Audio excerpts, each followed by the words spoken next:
Gabriel Renee's crimes. Amy Faye's tale, a dark design, but they cover it all with comedy in mind.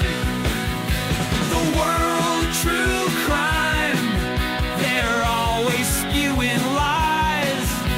The world of true crime, they leave their shoes behind. The world of true crime, they entertain you and I. They always do time in the world of true crime.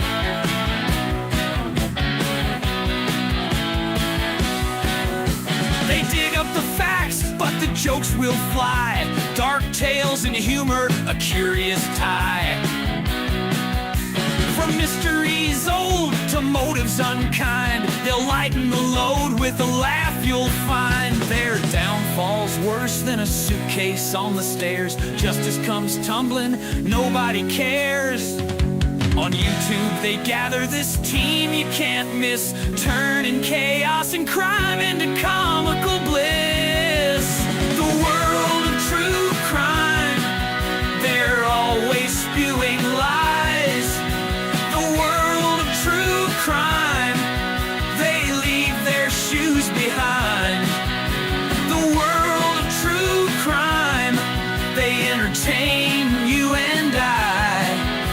They always do time in the world of true crime.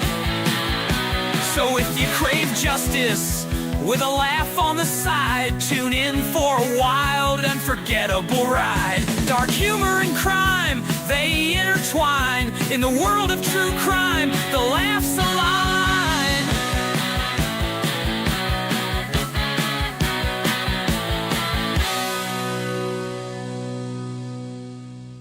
You're listening to FFOP Radio. Reach the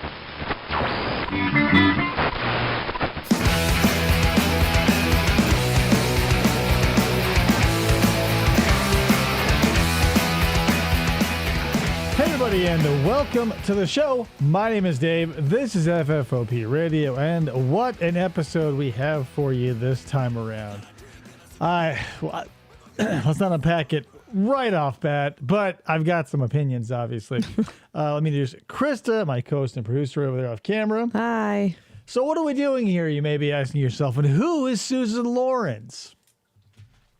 What a question you just asked. She's a nutsack. So she's a total nutsack, total chud. She was a free woman at one point. Mm-hmm. So what happened was Susan Lorincz is, or she's probably still is, in Florida. One of these old ladies on a fixed income, living in an apartment, wildly racist.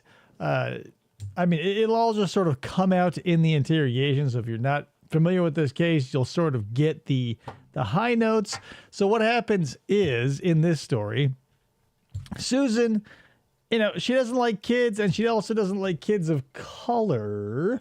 So what she does is she's constantly getting entangled with her neighbor's kids. AJ is her name for short, Ajike Owens. So they had several back and forths where Susan here would play the victim. She would go, hey, yeah, right. Surprising. Florida. She would call the cops, and basically she's a lolcow right up until the point where she commits murder. Yeah.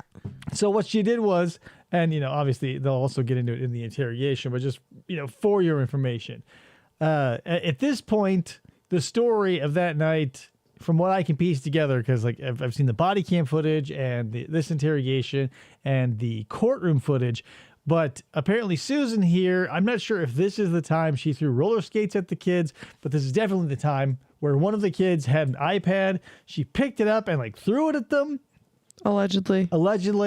I mean, it's pretty well documented at this point. Yeah. But the mom, AJ, got super upset again because why Susan wouldn't here is you? harassing your kids.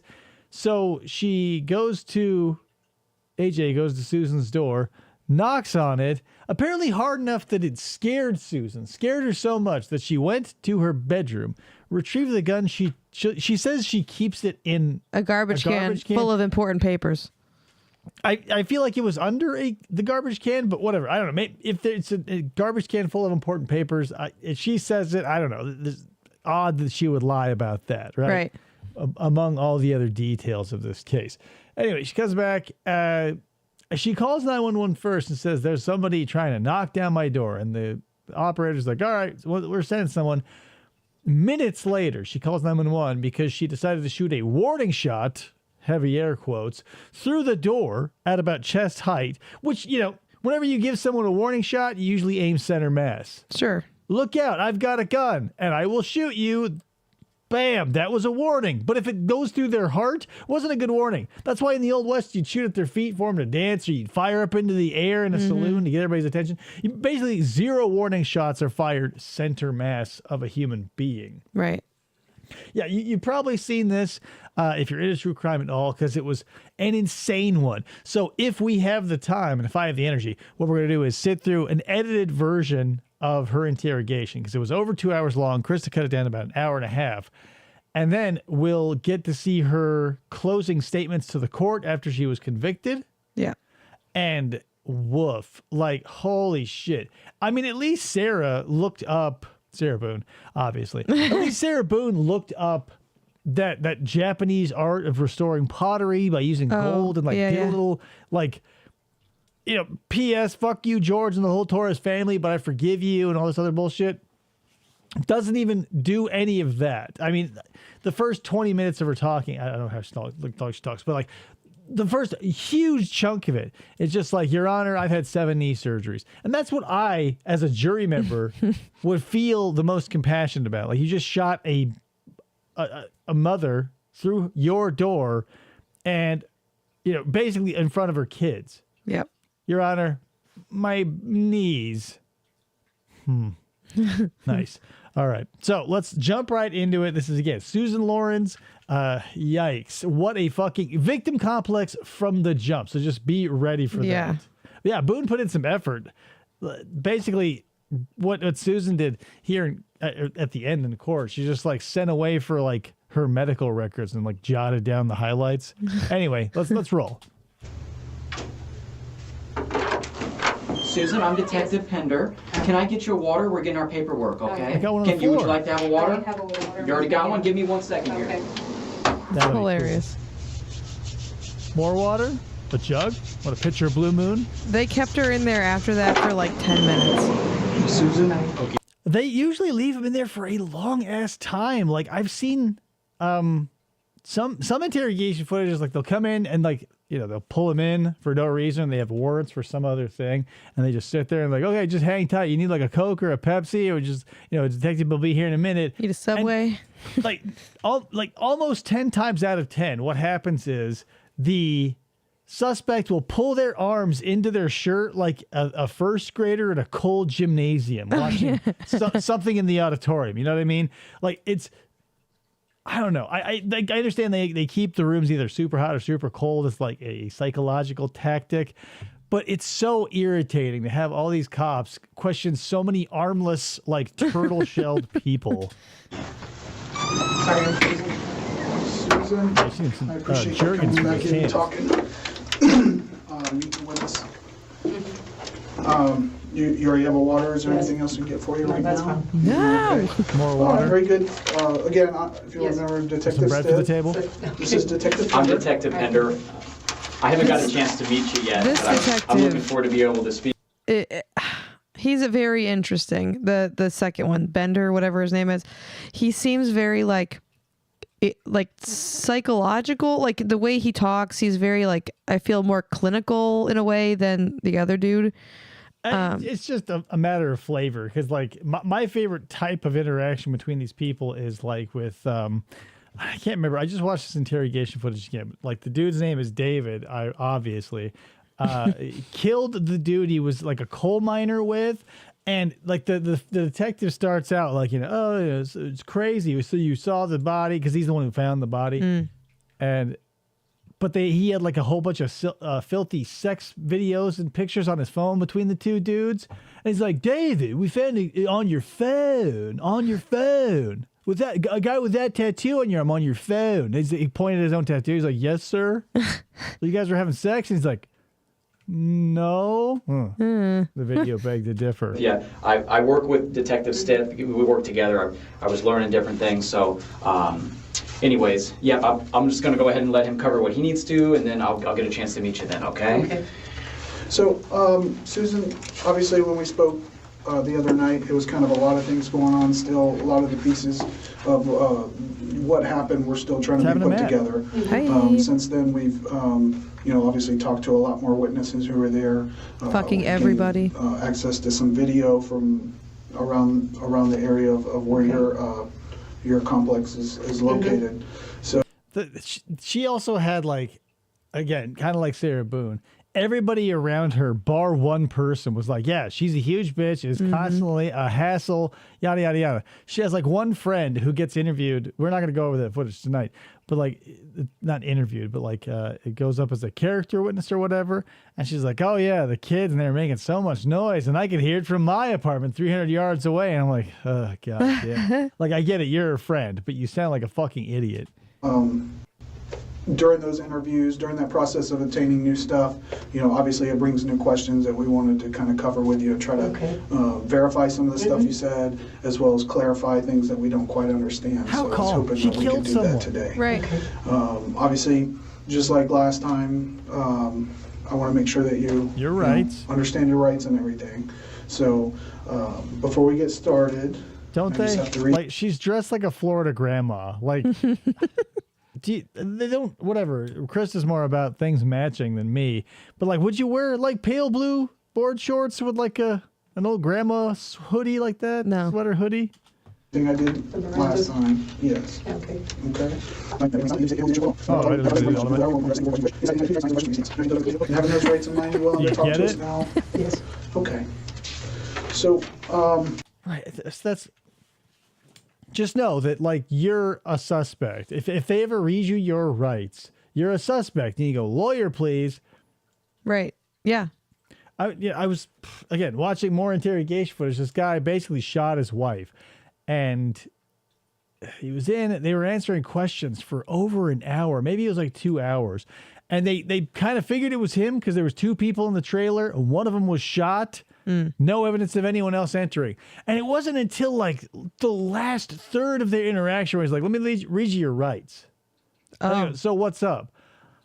Hello? If he took, like, that much time, and then he goes, oh, let me read you your rights, just as a formality. Like, it's one thing to be like, to get that that bullshit excuse for, since you've been arrested, we're in a police station because of the time of night, because of who I am, because of who you are, I've got to read you your rights. All of those are viable and, like, legitimate reasons to be read your rights, but they're not the number one reason. Oh, because Right. it's late at night and we're in a room It's with a no Tuesday. windows, and I just got you that Dr. Pepper. I'm going to go and read you your rights. like I said, we've talked to a bunch of other people since then. Has there been anything that you've thought of since you and I had last talked, in person at least, that you can remember that maybe at the Nothing. time, because there was a lot of emotions and I got the old timer's I disease, don't know what else I could tell you, honestly. Okay. aside from my shotter. So nothing that happened that night that you didn't remember at the time, or you Hey, why did my just, like I Miranda said, there's start there? a lot going on that you I Sorry. don't know. maybe didn't. I was confused by it. It didn't Something with before. the editor. I don't Just know what to saying. tell you because I thought I told you everything. Okay. All right. So some of the things, like I said, we were just trying to clarify because we were in the room. That's another thing. If you ever get called back for a second interview and they go, we just have to clarify a few things, get things like, it's a little murky. They're basically asking you to lay out a stream of lies so they can go like, okay, so cool. I can't think of like a game where this happens, but I feel like it happens all the time, where you lay down, maybe it's like a poker game. They go, here's my hand, and they lay out all the cards are lies, right? But detectives like always have enough evidence for like a straight flush, or they always will beat you, and so they'll go, well, that's an ace. Here's a that, bam, bam, bam, bam, bam, and they dismantle your shit. They don't just lay all their cards down at once. So that's why it's a little slower and paid out. But We just, a few things on paper, a little clarification. This couldn't be a phone call or anything. And he's already laying it on pretty thick. We talked to a lot of people. He said we've talked to a lot of people no less than half a dozen times at this point. Right. And it blows my mind. All the people who know what they did and what they could be on the hook for, and they go, yeah. Like Dalton Aiken. Well, they go, well, there was a bunch of evidence out there at the spot where like the dude was shot that you were at. And he goes, yeah, and it implicates you. Yeah. Huh? Well, not only that, like now there's two people there. That's one person she hasn't even met before. Like I could see, her being stupid and not realizing, oh, well, I'll just have to talk to the one guy that I've already talked to again. Now that there's a new guy in the room, I'd be like, I mean, even then, like you knew that your finger was on the trigger, you squeezed it, and somebody died. And they go, hey, can we just get you back into the police station for a little more? Yeah, okay, cool.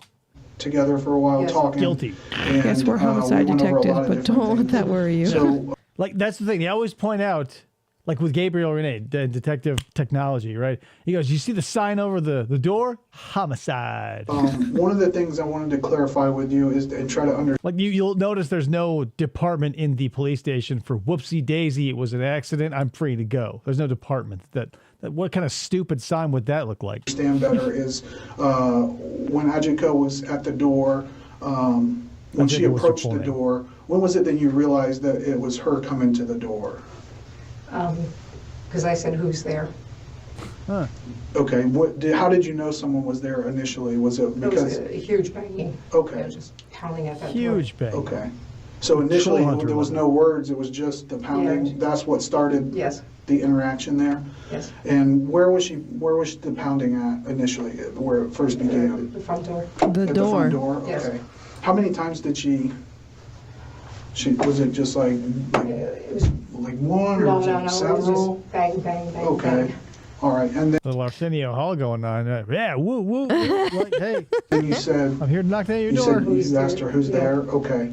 And what was said then? Good gravy. I think she said, Good gravy. why do you speak to my children this way? And I said, listen, I'm not going to speak to you. Go away. If she had a problem, she should have called you guys. That's what normal adults do, right? If you have an interpersonal problem, you don't Call the address cops. it head on like an adult with calm and composure. You go, I'm calling the cops, right? Because that's not trashy or anything. No, honestly. Brick's mind went If to she a really different thought there was pounding. something seriously So she wrong. I don't pounded understand at- why she just came That over back and door? just started pounding on my door and, screaming and yelling. So.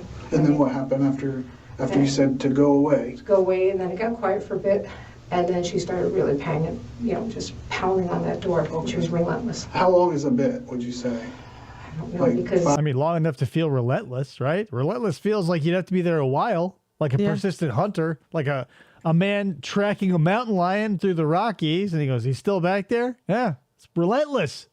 There you go, bang, bang, bang. Wait 3 seconds, bang, bang. Oh, this is relentless. Seconds or 2 minutes? Or... it was an extended period of time, probably 20 to 30 seconds, easily. Extended. But during that time, you didn't hear anything aged else? 3 Did you years in think that she amount went away? No, well, I obviously knew she didn't go away because she was screaming while she was Pound pounding. City. Yeah. Describe that when you say screaming. Describe Pound town. what does that mean? She was just, you're not supposed to speak to my children this way. Why did you, and then she was saying, I'm going to kill Why did you, I'm because gonna she kill did you. say a lot of racist shit and did a lot of terrible things to these kids. But that's the.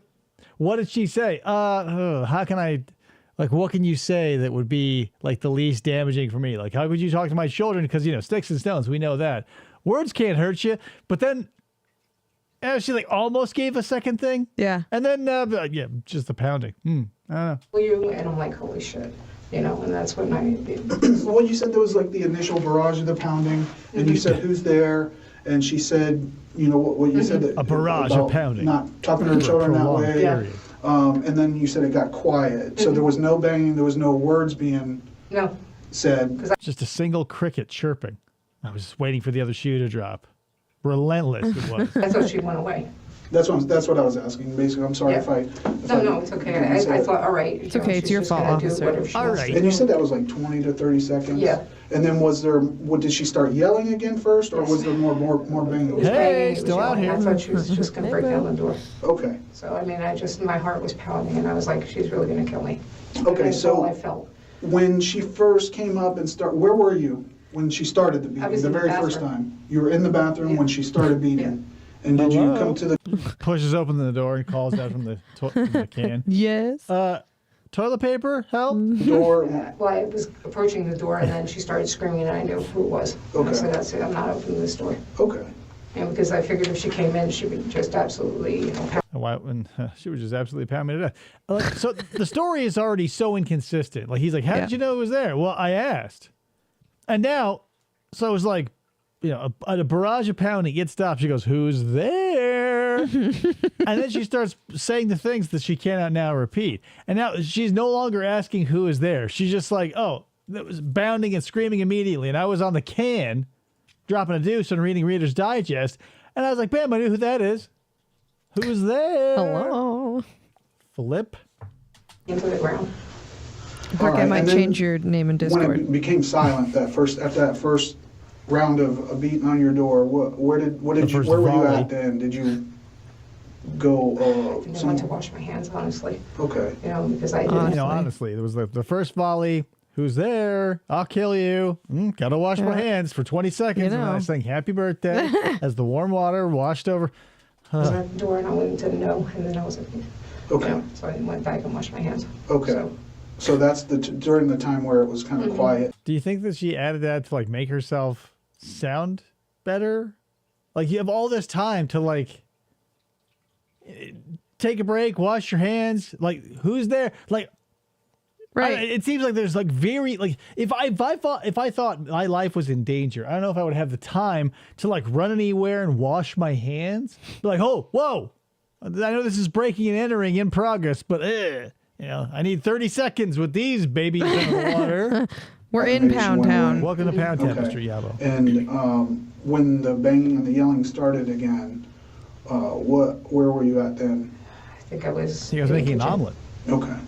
Yeah, All right, in the and then kitchen. what In the happened? kitchen. And then she Her just house kept isn't that banging big. and yelling. I'm like, you need to leave. You're trespassing. Get off my porch. Get My out of hands were here. full of flour and eggs. I was baking a cake for the homeless that day. I'm not talking to you. Leave. Okay. Who else was outside the door besides I have no Ajike? idea. You don't know? I have no The door idea. was Where were closed. the other There's no kids? Because people. I know the kids had been over there prior to her coming over. Yeah, Or they were right by the, where the fence is, and then there's a sidewalk.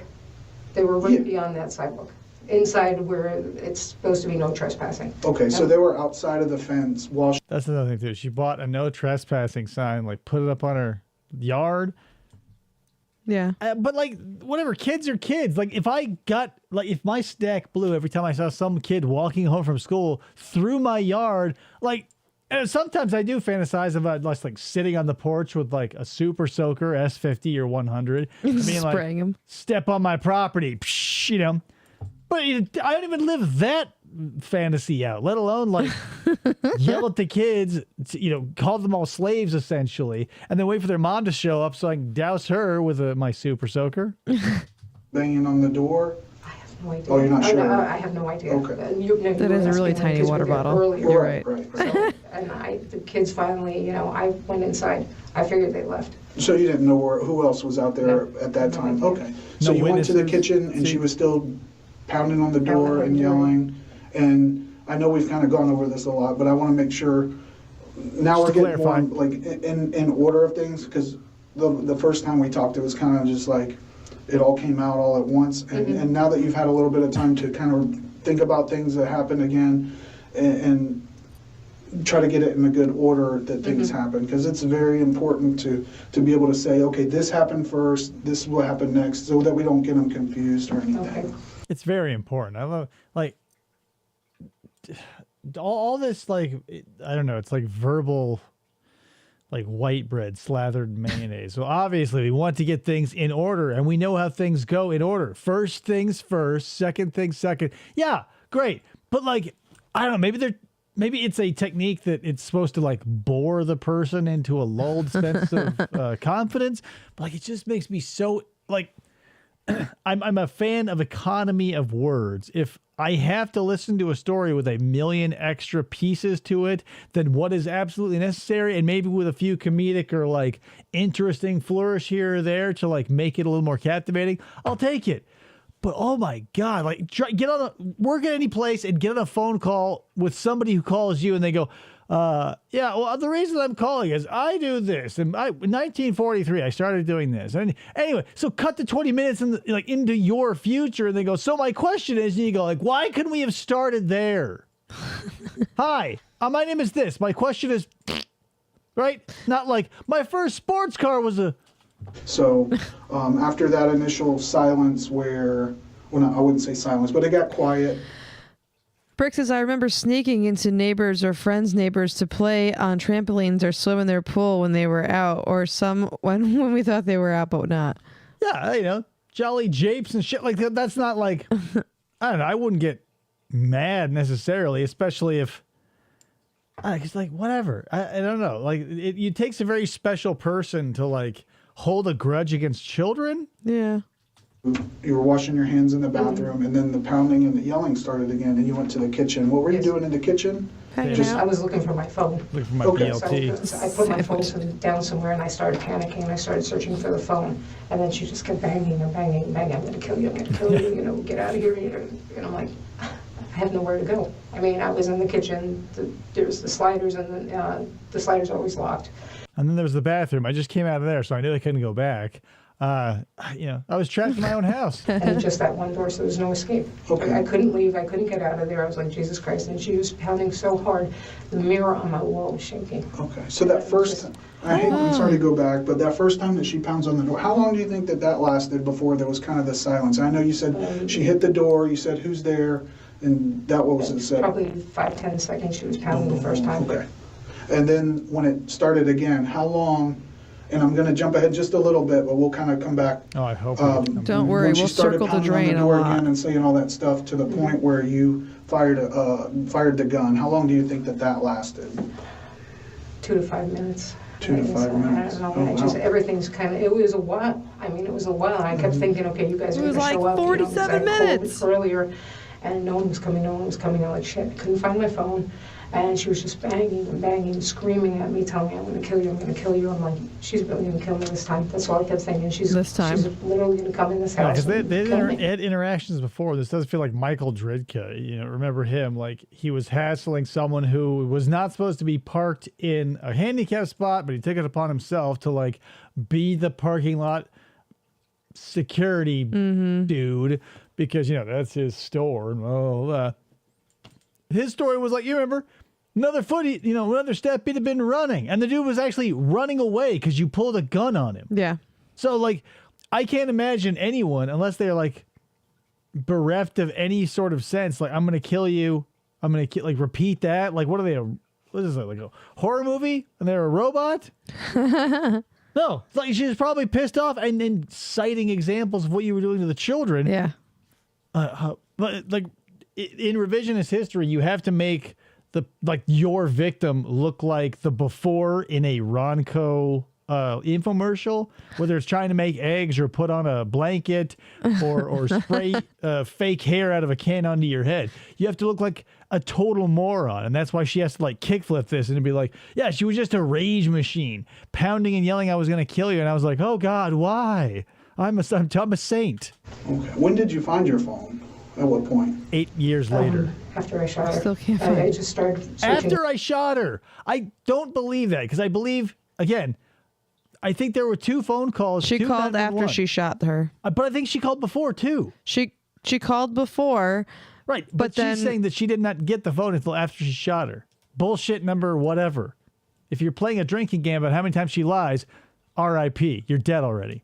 Frantically until I found it, and I wanted to make sure that I called and said, you know, I shot, because I heard it. Make sure I called. So where Hey, was your phone? FYI. I think it was in my computer room. In the computer room? Okay.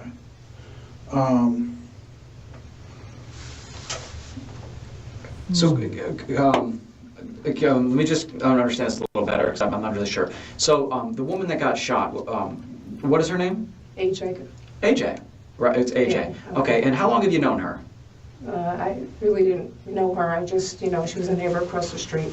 Okay. So how long has she been a neighbor across the street from you? Okay, now instead of splitting hairs, how long do you think? Yeah, hello. Oh, I didn't really know her. He didn't say like, hey, what was the first time you went out to Olive Garden together, right? You don't have to know someone beyond like their name necessarily. Why? Like again, this happens so often in interrogations where it's just like they'll dodge little questions like this. We go like, well, how old are you? It depends on where you think I was born, like what year you think I was born. No, just answer. And that. Year and a half, 2 years. Okay, year and a half and 2 years. And in that year and a half and 2 years, how many times have you guys been able to talk? Like We've never really talked. talk. It's more like screaming. No, okay, all right. So maybe the better word would be communicate. How many times have you guys been able to communicate in that year and a half or 2 years? 2, 3 times. I 2 or don't 3 know. times. And in those 2 or 3 times over a year and a half and 2 years, what were you guys screaming about? What were you guys communicating about? She would take her dog and walk it on my sidewalk to make sure it's shit on the sidewalk. And Yeah. I'm like, oh, are you kidding me? Yeah. Of all the places you can go. I'm glad you killed her. Holy shit! Wait, she had a dog and What a shit in your bitch. sidewalk. How such restraint? I'm going to recommend you for some sort of presidential medal. The fact that you were able to let that just last. You take your animal, you're going to come here. And she Sure. said, it's the only place my dog will go to the bathroom. Okay. I'm So- like, no, I don't think so. Okay, No. so you guys would have a This guy is very disagreement regarding animated. that, some screaming regarding the dog pooping where it always shouldn't. with his What else arms. would you guys communicate about in that 2 or 3 times? Then one time she was talking to the neighbors and she said, oh, that bitch over there is crazy. And I'm like, no, I'm not going to, sorry. I walked over, I said, what is your problem? And she just went on a tirade. I have never heard someone scream like this woman. I was like, Jesus Christ. Uh-huh. Jesus And I'm- Christ. It often evokes the Lord's name in vain. I hope she's ready for one of the circles of hell.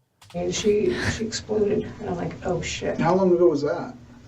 2 months ago. 2 months? 2 3 months ago. And Does it look like maybe it's just like an aberration in the footage, but it looks like she was just like rolling her head around here before they came in, and like her hair dye all was like rubbing off on these not vinyl walls, but they look like Those felt yeah, walls. yeah. then she was saying I called her kids all kinds of names, and I'm like, no, I didn't. And the more I said no, the more irate she got. Finally, I'm like, you know what? Let me just back off, say yes, I'll apologize, and scurry away. What kind of things was she saying that you called her kids? Yeah, her body type, she's definitely scurrying many places. That I called them racial slurs, that I called them slaves, and that's never happened. I mean, when she said, I'm like, what are you? Stop already, stop lying, And I was like, enough. What? I did call them. Yeah, I'm saying that has to be like they put people in that chair and they just like roll their head back and forth. So that's probably 20, 30 heads Yeah. rolling across that wall. Retards ones, because they just kept coming and coming. I said, are you retarded? You can't read the sign. Are you Okay. retarded? How many times do we have to tell you you're trespassing? Now, Me and the mouse in her pocket. Right.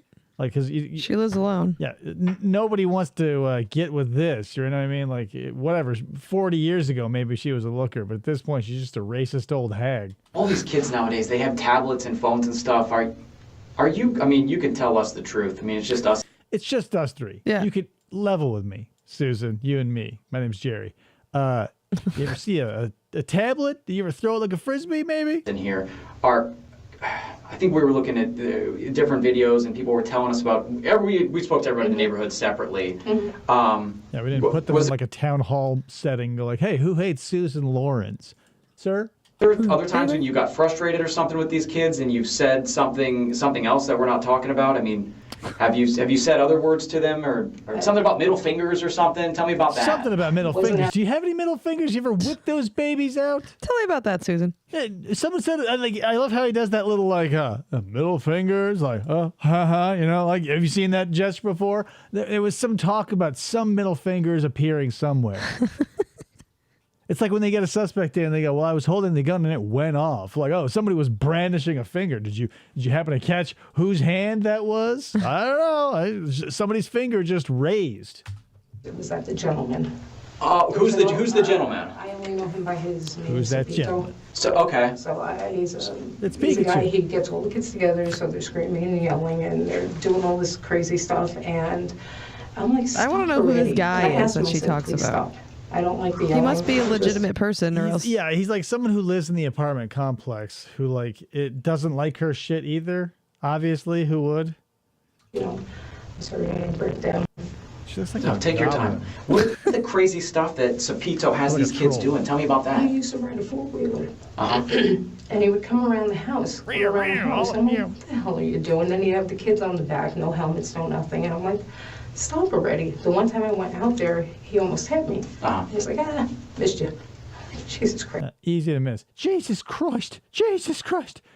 Yeah, he was always out there, like, showing the kids a good time, letting them have a little joy. You know, it was noisy, though. Matlock's on. Shh. Jesus Christ, he almost hit me. I just can't deal with it. I have an injury right now. I have an aneurysm on my left kidney artery. If he hit me, he'd have killed me. So, Even if you didn't have that, you're a 72-year-old morbidly obese woman.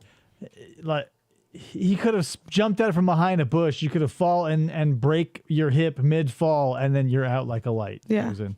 was it on last Friday that you were kind of giving him the middle finger then? Is that what I was understanding? I may have given him the middle finger because I they're may just have. out there and I took a picture. Flipping He's him a like, little oh, go and take more birdage. pictures. Me, my I'm like, mommy, and my dad. you know, 'cause Well, what other kind of crazy things is he having these kids do? Is it something where he's... he would One time he gave them water balloons, and they were throwing them at each other and screaming, and I was like, Jesus Christ. Balloons full of water? What would I think of next? At 4 have them p.m. exercise and scream and yell, and the kids are like, we're tired, stop, we're tired. Is he like a coach, or do they play I sports don't or know. something? I Or have just- no idea. And he's like, come on, you weenies, Huh. get moving. And the kids are like, no, we want to stop. He's like, you can't stop. Now she has her heart goes out to these kids whose mother she just killed. But you think it's that Wayans vehicle, Major Payne? Is that they're calling them turd sniffers and stuff, making them run laps? Yes. Possible. It's possible. Based on the story she's giving alone. Yeah. I'd believe it. Is he the father of one of those kids that live I have in no there? idea. You're not sure? I don't know who he It's is. those I just people, know that. right? And I asked him, I said, please. I said, one of my friends was murdered when I was very young, and she screamed. She was bound and gagged, and the guy thought he killed her, and she screamed. And so every time those little kids scream, I keep thinking of my friend Elizabeth. Tell me I'm just such a victim. Nothing good ever happens to me. Children having fun makes me so sad because someone I knew, where were you that you were close enough that was all happening? You're like, what? She was like 12 years old. Yeah, I understand. I heard her story, but like, what? I don't know, man. Like, if she was bound and gagged, he thought that, again. I'm if any of that is true, and because like I take everything she says with sort of a grain of salt because she's a habitual liar. That is horrifying. But like, you cannot turn everything that you've experienced into your own personal.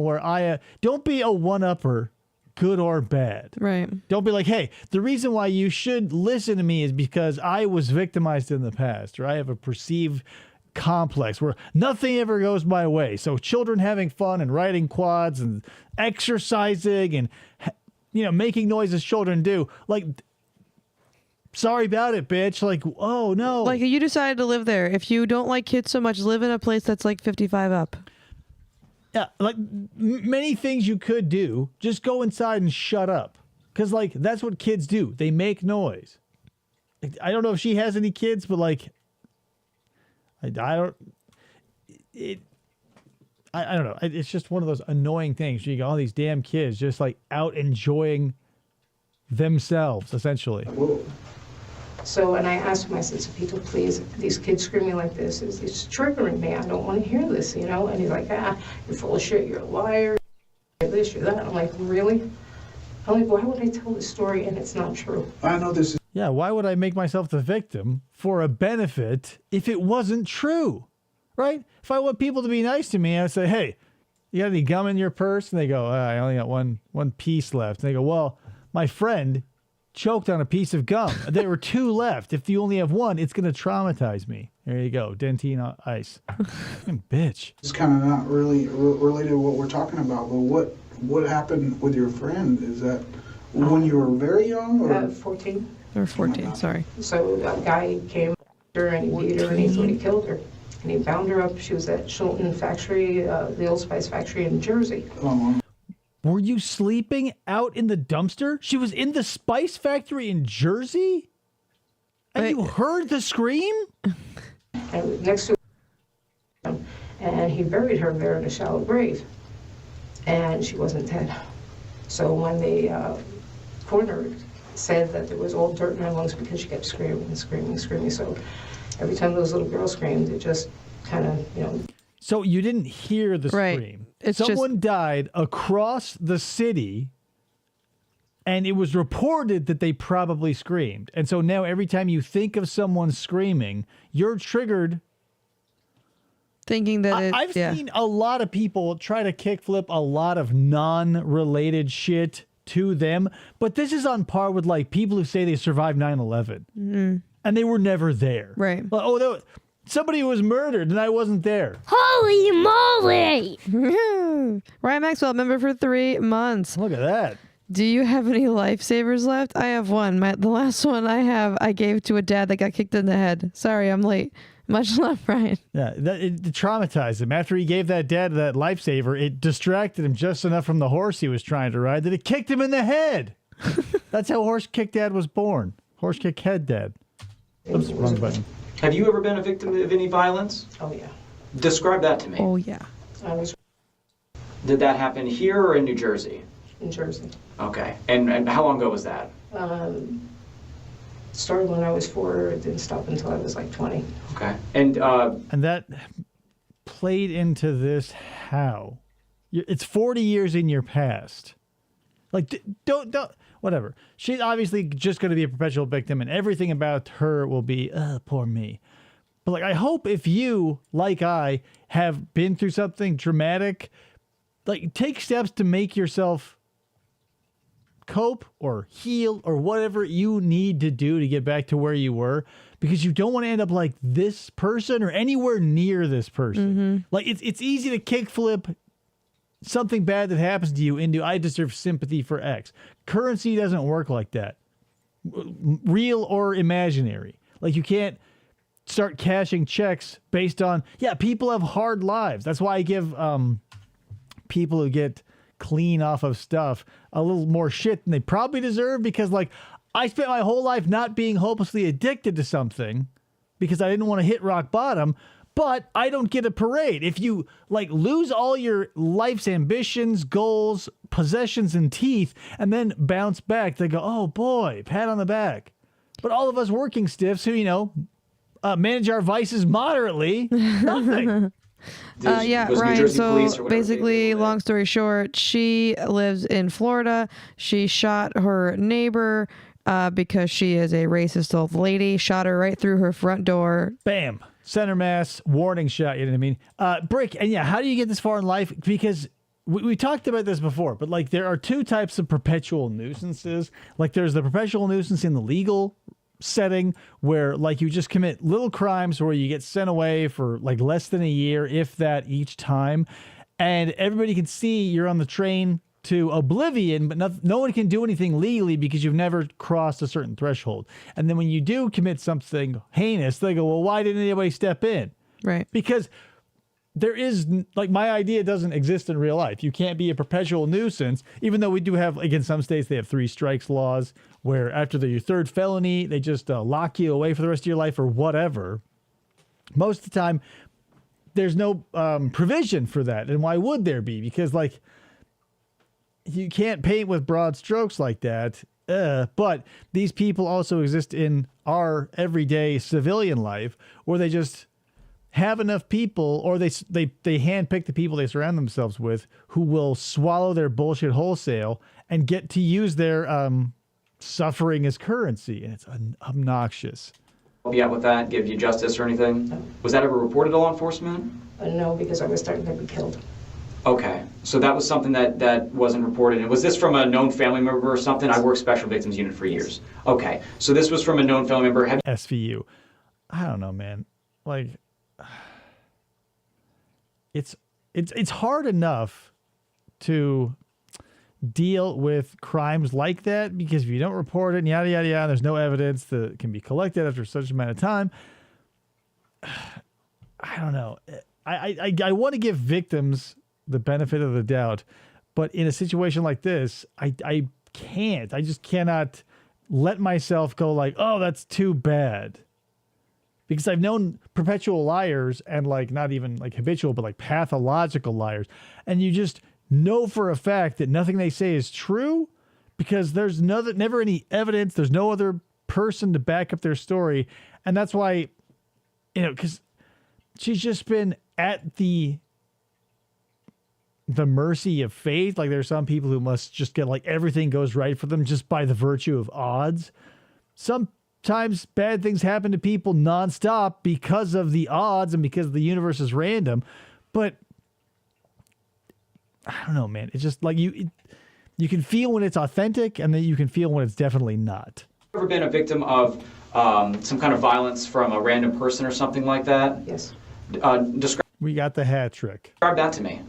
I was dating a gentleman, a doctor, up in Michigan. Uh-huh. And we were going to, move forward with the relationship and everything. And he got super drunk one night, and he started beating me. Uh-huh. So that's not a random person. Did you ever have been assaulted by a random person? Yeah, I was dating a doctor, and then he got mad when I beat him.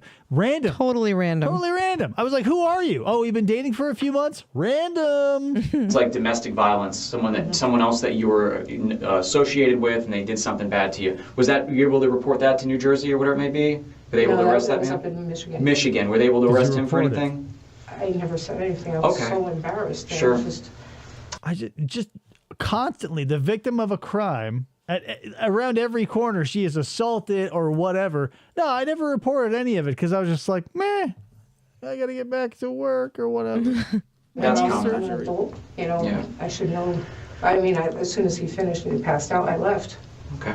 I just got out of the situation. There was I called attention to it first, Matt. It's true. Give me some credit. Have you ever been a victim of anything like robbery or anything like that before? Yes.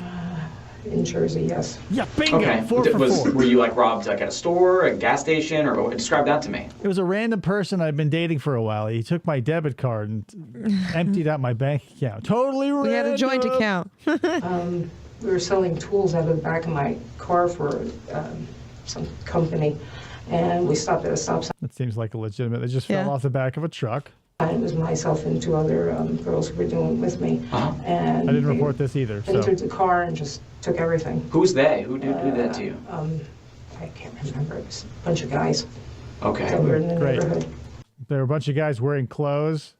Did you report that? I think she did actually What was I gonna report do? this Were you able to one. get them reported and they were We able to... reported it, but they never found them. Okay. Did those guys ever harass you ever again or anything like No, that? because it wasn't where I lived. Okay. started Have you ever dating been one. a victim of violence at your home that wasn't someone you knew, a random person coming and hurting you or something like that? As asked before. Okay. Anyone's ever broken into your house before in New Jersey or in Michigan or in Florida or anything like that? They broke into the house Those people. when we lived in Pompton Plains. Where's that? Is that in New Jersey? Yeah, that's in New 5 out of Jersey. And when you 6 said like they that. broke How into, come describe nobody that asked to me. What who's happened? we? It was a bunch of young kids that my brother knew. Uh-huh. And he had a dirt bike and everything, so they stole his dirt bike and they stole some other stuff. Sure. And were you home when that happened? I believe so. Okay. When you say you believe so, did they like sneak in the night and they went in the garage? It was in the end of the night and they went out into the shed. They went out into the shed. Okay. Okay. I really downgraded that break-in. Be like, oh yeah, woo. They came in.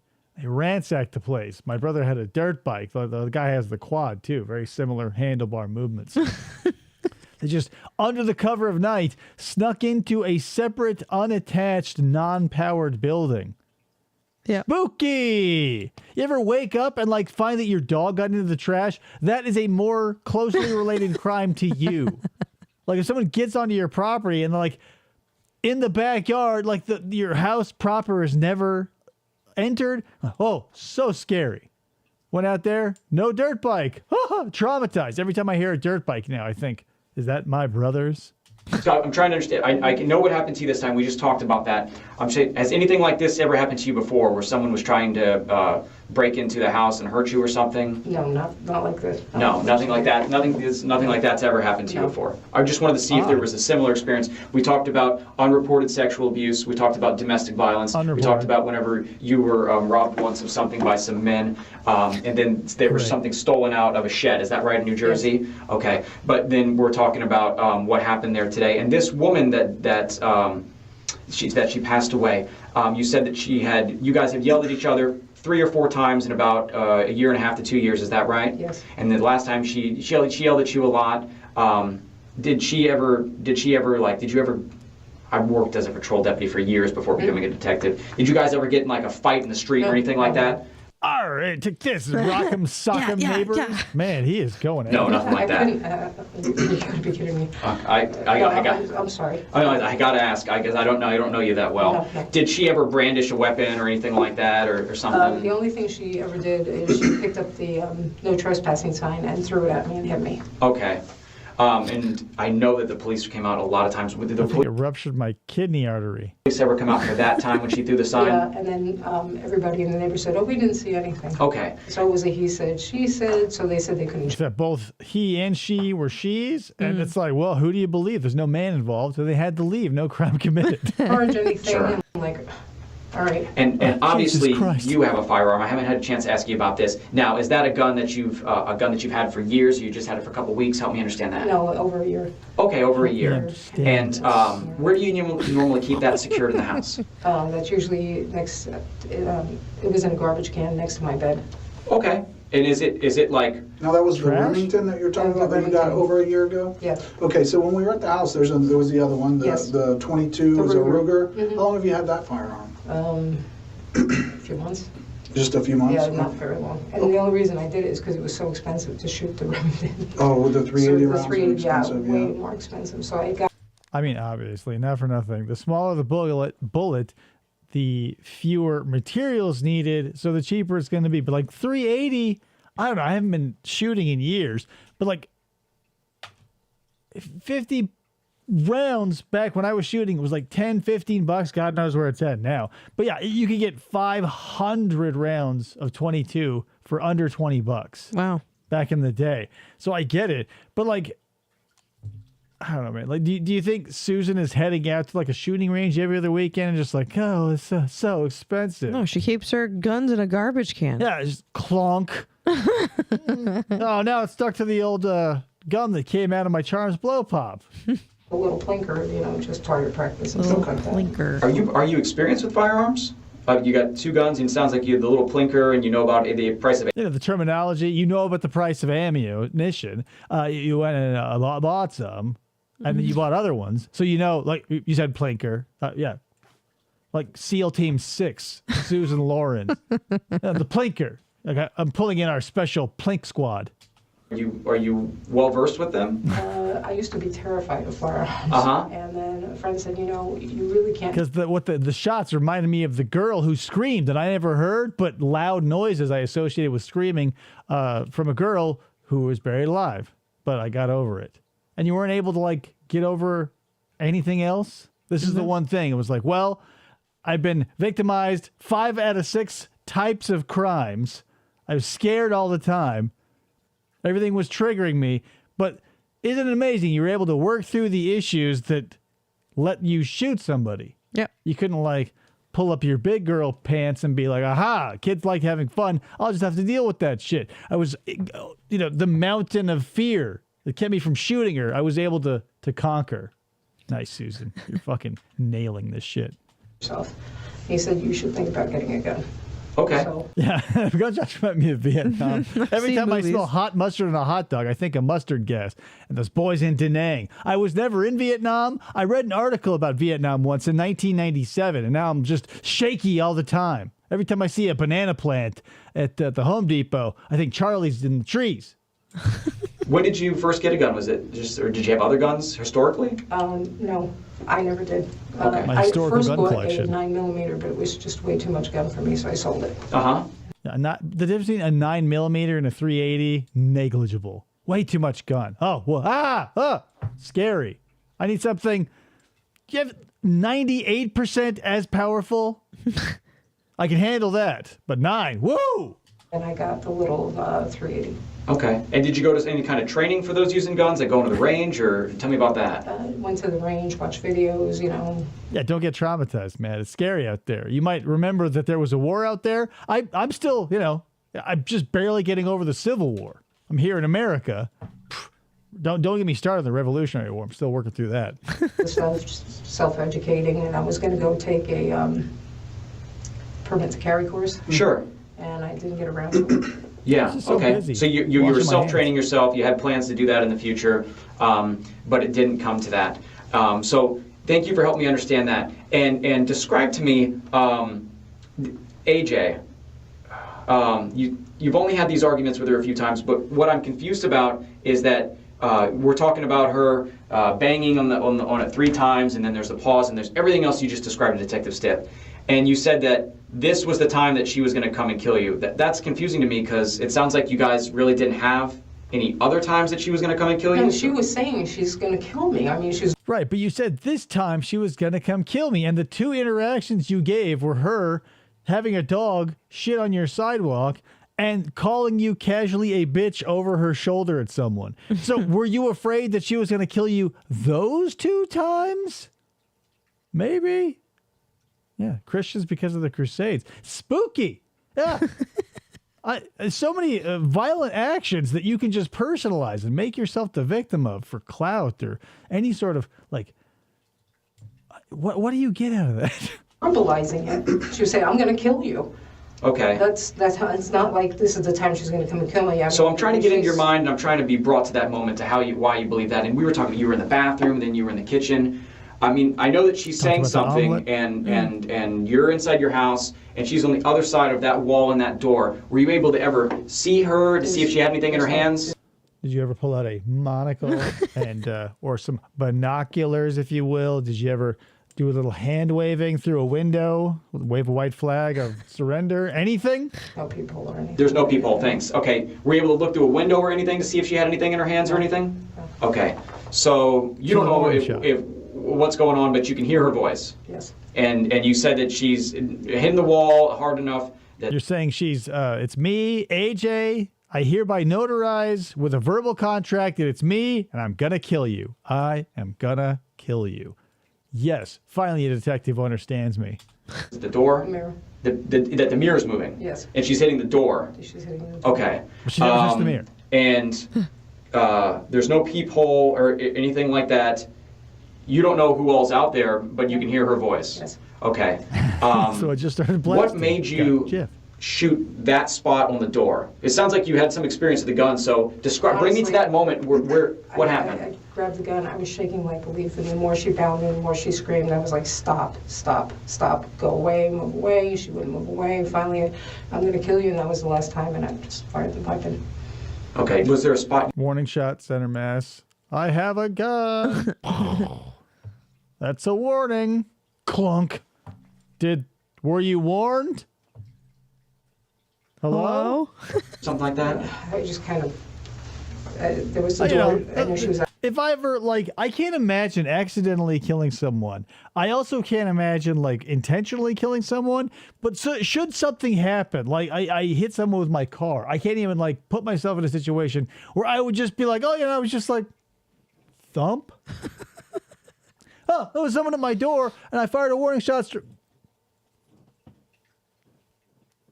Yeah, it's crazy. No, I like David risks his life more than like a little ground squirrel crossing the street when he swerves around it.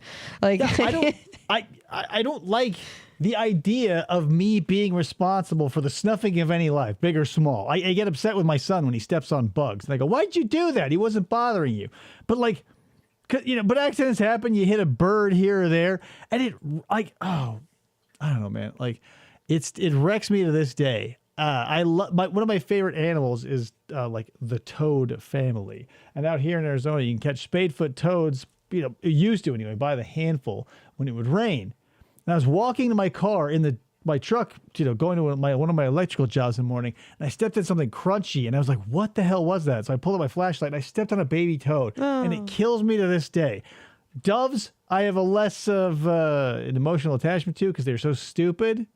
Why doves will like there's something sexually attractive about the part of the road where tires exclusively roll over that doves just won't give up for. Yeah, a pigeon like flew right into my like top corner of my windshield the other day when I was coming home. Yeah, even then I go like, come on, man, like we're in this together, right? Like because whatever.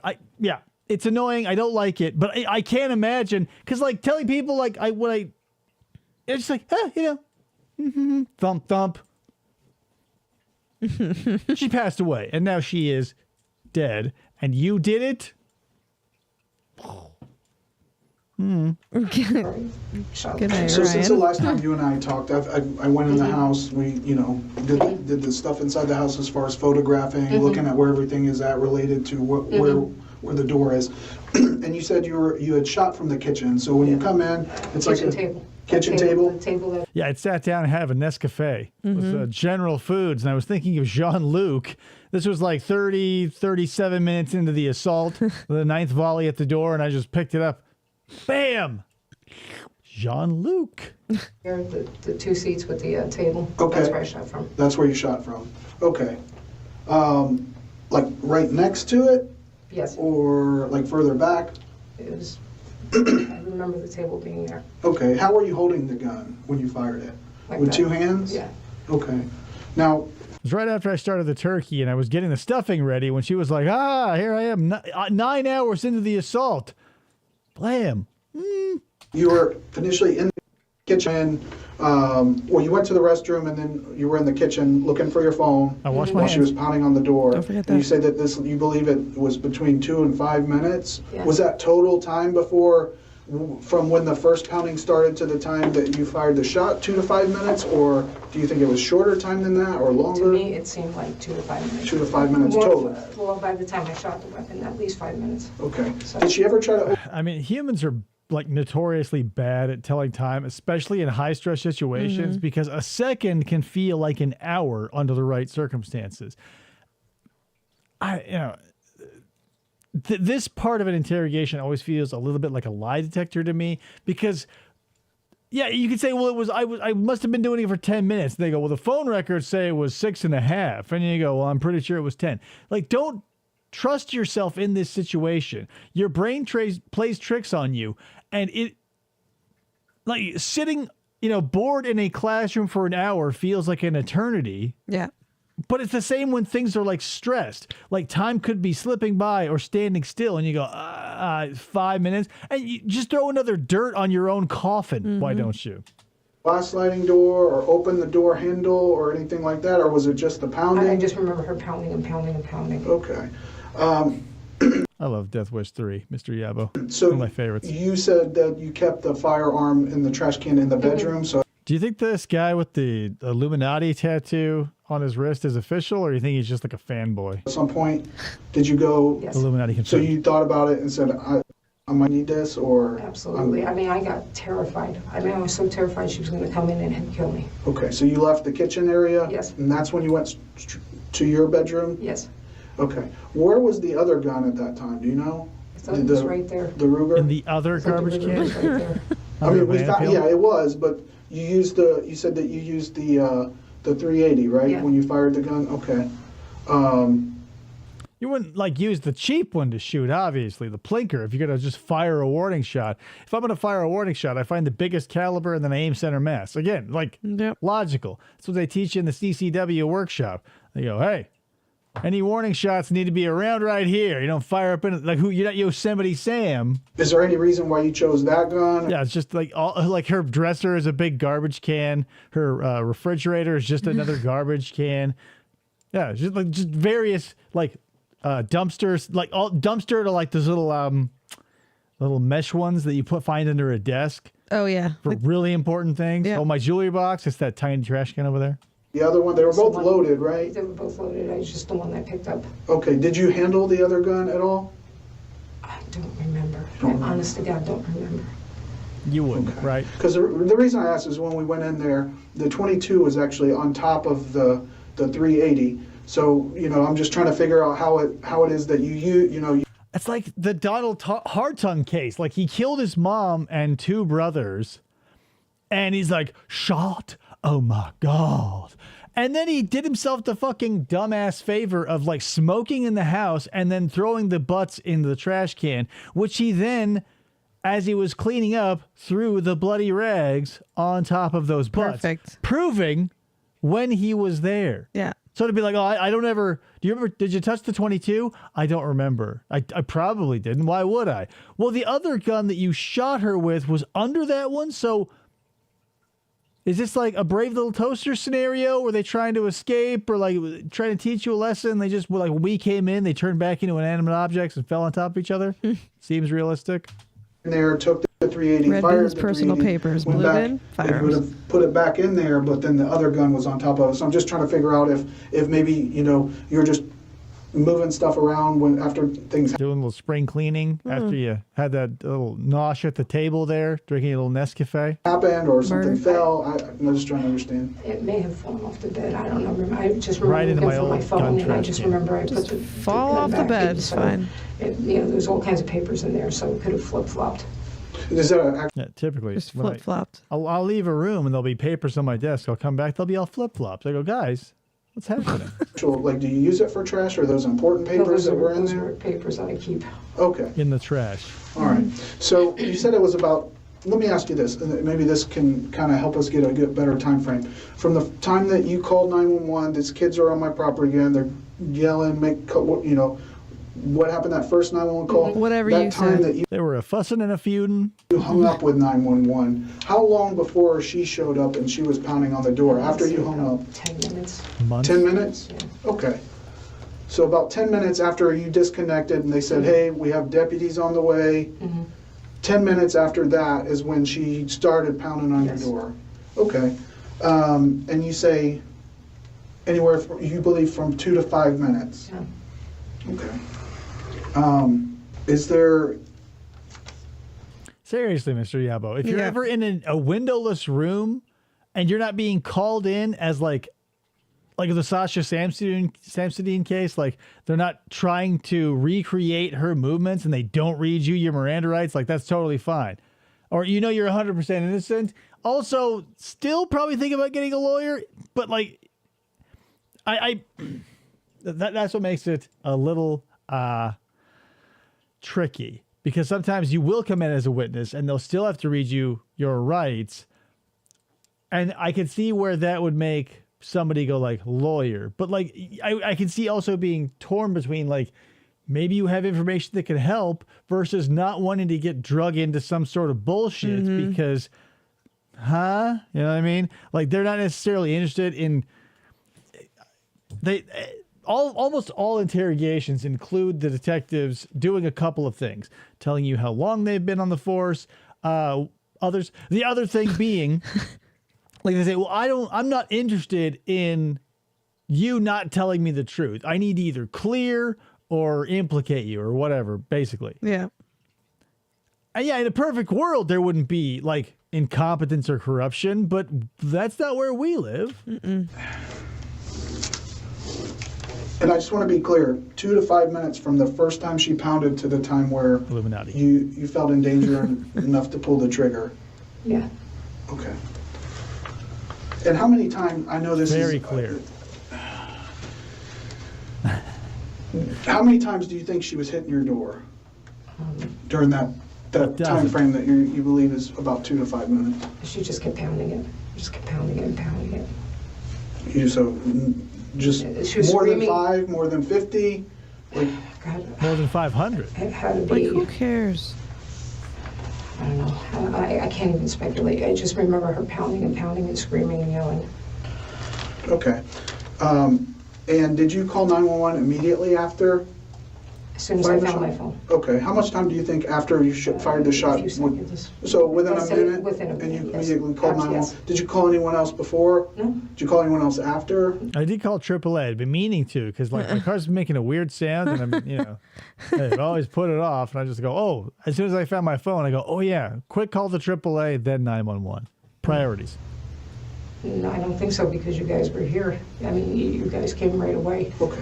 So, They were already on the way. Okay. What's with the racial statements that What's with you being a racist? everyone's saying that you made? I mean, have you ever used the N-word and they're using it against you? Have you said it in passing or something? I mean, I'm always listening to NWA and old Sir Mix-a-Lot tapes, so that could be one of the reasons. I'm also a huge Ice Cube and Ice-T fanatic, so I mean, hello. I have no idea. But it could have been I have no idea. You ever say the N-word? No. I'm pretty sure I've never said it, but I don't know if I would answer I don't know, because I can't be 100% accurate. Maybe while I was drunk at some point I could have said it quietly under my breath.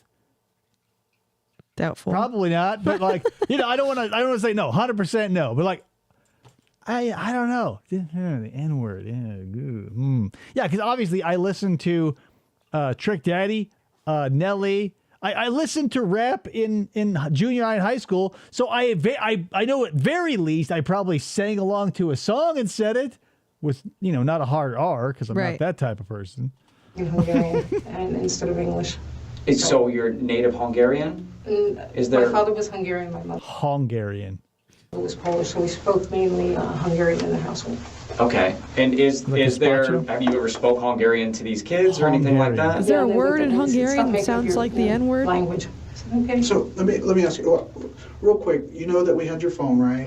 Okay, so not in Hungarian. a judge actually signed an order to allow us to go into the phone and look over certain things that would assist in trying to identify the time frames of things that happen. There's a document in your notes folder. It was labeled N-word, and it was just the N-word 786 times. What's up with that, Susan? And during the interviews where we were out there talking to other people who live in the neighborhood, they told us that there's been times where you go out and either create video, like record Create videos video. or take photographs of Yes. what the kids are doing Yes. in your area out there. Yes. I'm an aspiring director of short films. So you know how anybody can have a phone or a device that's Exactly. recording. So you would imagine, I'm sure the kids have phones out in the neighborhood. A lot of them have tablets that record video. Speaking So of tablets. when we talk to these people and we talk to them, they tell us something, but we have to kind of verify that. So we ask them the same questions. Do you have any video, audio, anything that would document as what you're saying is true? So when he's asking you questions like that, sometimes we have to ask questions that we already know the answers to, and it's not to try to trick someone. Maybe that's the hat trick of the other thing that I see in every interrogation. They go, well, we know more than you think. Yeah. We know a lot more, they'll say sometimes. Or they'll say, we know everything. We were just looking to see if you were going to tell the truth. And that's a great poker tactic, because they're shielded by the modifier of well, I can't tell you what we know, but I we know assure you, things. we know everything. That's why we're in here sweating our balls off trying to get you to tap dance for us. If you're working that hard, I don't know how much you know. If you say, well, I'm calling your bluff, lawyer, and if they immediately snap you in handcuffs, they knew. Yeah. They knew. Yeah. If they go, okay, well, you've been free to go the whole time, they didn't have shit. Or they have the whiff of shit, but they don't have it on the soles of their shoes yet. They're still waiting for Just to some, try to see things. how credible they are and how reliable their statements are. So when we ask them something that we already know the answer to, and if they answer us and it matches up, then some of the stuff that we're still trying to learn and put the pieces together to, we have more credibility and believe in that. Again, he was referring to some of the So, in a few words, instead of a 17 stanza soliloquy, we've got evidence. We've got a lot of evidence. Yeah. How do you feel about that? What do you think? racial statements that have been alleged. Where does that come from? And My hatred of black people? is there Where does that all racists come from? something more did something happen in the past, or is that how you were raised, or is it just something because these kids are just always How you were raised. Well, that was her in right there. Well, yeah, because since my Hungarian mother and Polish father hated the blacks, I learned to hate them too. Yeah. It's a cool story. Why did you do that? Huh? So they're forever antagonizing me. When I was 12 years old, some girl thank God. in middle school thought I was some other girl. And it came down to where I was stuck in a phone booth. All of her trauma happens in her teen years, and she's now in her 70s. Like how long? It's like this is the exact opposite of like the peak too sooner in high school. All they can talk about is like all the chicks they had in high school, or like the football team or the basketball team or whatever they did, because they haven't done anything since. It's just Susan didn't even make it to high school before she had all these victim cards to play. Yeah. Oh, it all started when I was in the 6th grade. What? How old are you? Why are you still carrying this around? But like, yeah, the first time I was in an actual fire drill at my preschool, at a bubblegum preschool, I was scared shitless. I jumped up from the project I was working on, which happened to be like a glue, macaroni, and a paper sort of picture thing, and trampled it as I ran screaming from the building. And I came back, found that I destroyed the thing I was making, was very sad, also still a little wigged out from the fire alarm. But like when I hear a car horn honk, I don't pull out like a sawed off and just blast the dude who has the horn problem, because like I got over it, right? Yeah. Like, for a few fire alarms after that, I was a little wigged out. But they typically tell you, hey, there's going to be a fire test today. Now they probably said that when I was in preschool, but having never experienced that before, I go, cool. Bring it on. At least 35 other people were around on bikes. And so they ended up calling the police, and he had to disperse the crowd. Okay, and what wound up happening then? I mean, anything? I had to leave school early every day. I couldn't be around. I couldn't do any extracurricular activities. I just had to be very careful at school. Oh, wow. And so it's just, you know. That's why I never became a ballerina, because mistaken identity, and then I had to have a police escort home every day. Yeah, high level asset like Susan here. You go like, well, Susan, I mean, you know, El Narco is after you, so we're gonna send 3 of our best police officers to flank you on all sides, like those poor black kids who had to go in through that sea of white angry faces the day integration started. Oh, what? You're a victim again, Susan? Damn, sorry, bitch. It was craziness. Just totally so I'm sorry. How did that? I mean, you're kind of describing it. I guess, but I mean, have any bearing? How did that make you feel towards your classmates? Did you have friends at that school? Yes. Okay, so you had people that you could confide to and be friends with, but you said that you had to be escorted to the bus or something like that. Or? No, I left 5 minutes early every day. You had to leave early every day. Okay. Because of my victim complex. Are you? And how old were you when that happened? 12. 12. And I mean, it sounds like there's been some issues that, I mean, is that something that's caused problems with you for the rest of your life? No. No, I just bring up instances of when I was 12, 57 years after that, for literally no reason. You think there's any lasting effects? No, I mean, other than trying to milk people for sympathy. Right, I'm fine. No, probably not. Okay. I don't believe so. Okay. Never. So we're just trying to figure out where... Right, so when we said, why do you hate black people? And you were like, well, I had to leave school 5 minutes early every day when I was 12. Why did you tell us that story, Susan? Right. Any response to that? When I watched this to edit it, I was like, did I miss something? No, that's what these idiots do. Is like when you're hit with a direct question, you kickflip into some zany bullshit, and they go, okay. A detective like this guy who's worth his salt will go like, well, okay, so wait, what? You lost me, because that has zero to do with what's going on. And then you'll just go like, these, we heard that you said the F word and the B word. These are what the kids are saying. I definitely dropped F-bombs. Okay, and what are you saying the F I was like, Jesus Christ, leave me alone. word to? Pick your fucking shit up. Referring so to you said stuff the on S the ground word. or something. And when we say the B word, what are you referring to that? Ball Who are you sack. talking to? What are you saying when you use that language? B word. Yeah, which I'm assuming is big. B word. You have a nice blank. Blank term for penis. B word. I don't really know. Okay. Have you said that word to them? Remember. Or is it bastard? Possibly bastard? I don't know. Could have been either one. Could you have been screaming the B word as you slipped the gun you shot her with under the gun you didn't shoot her with and then forgot about? Bitch. I was blacking out. I was bitching out. Blackwise.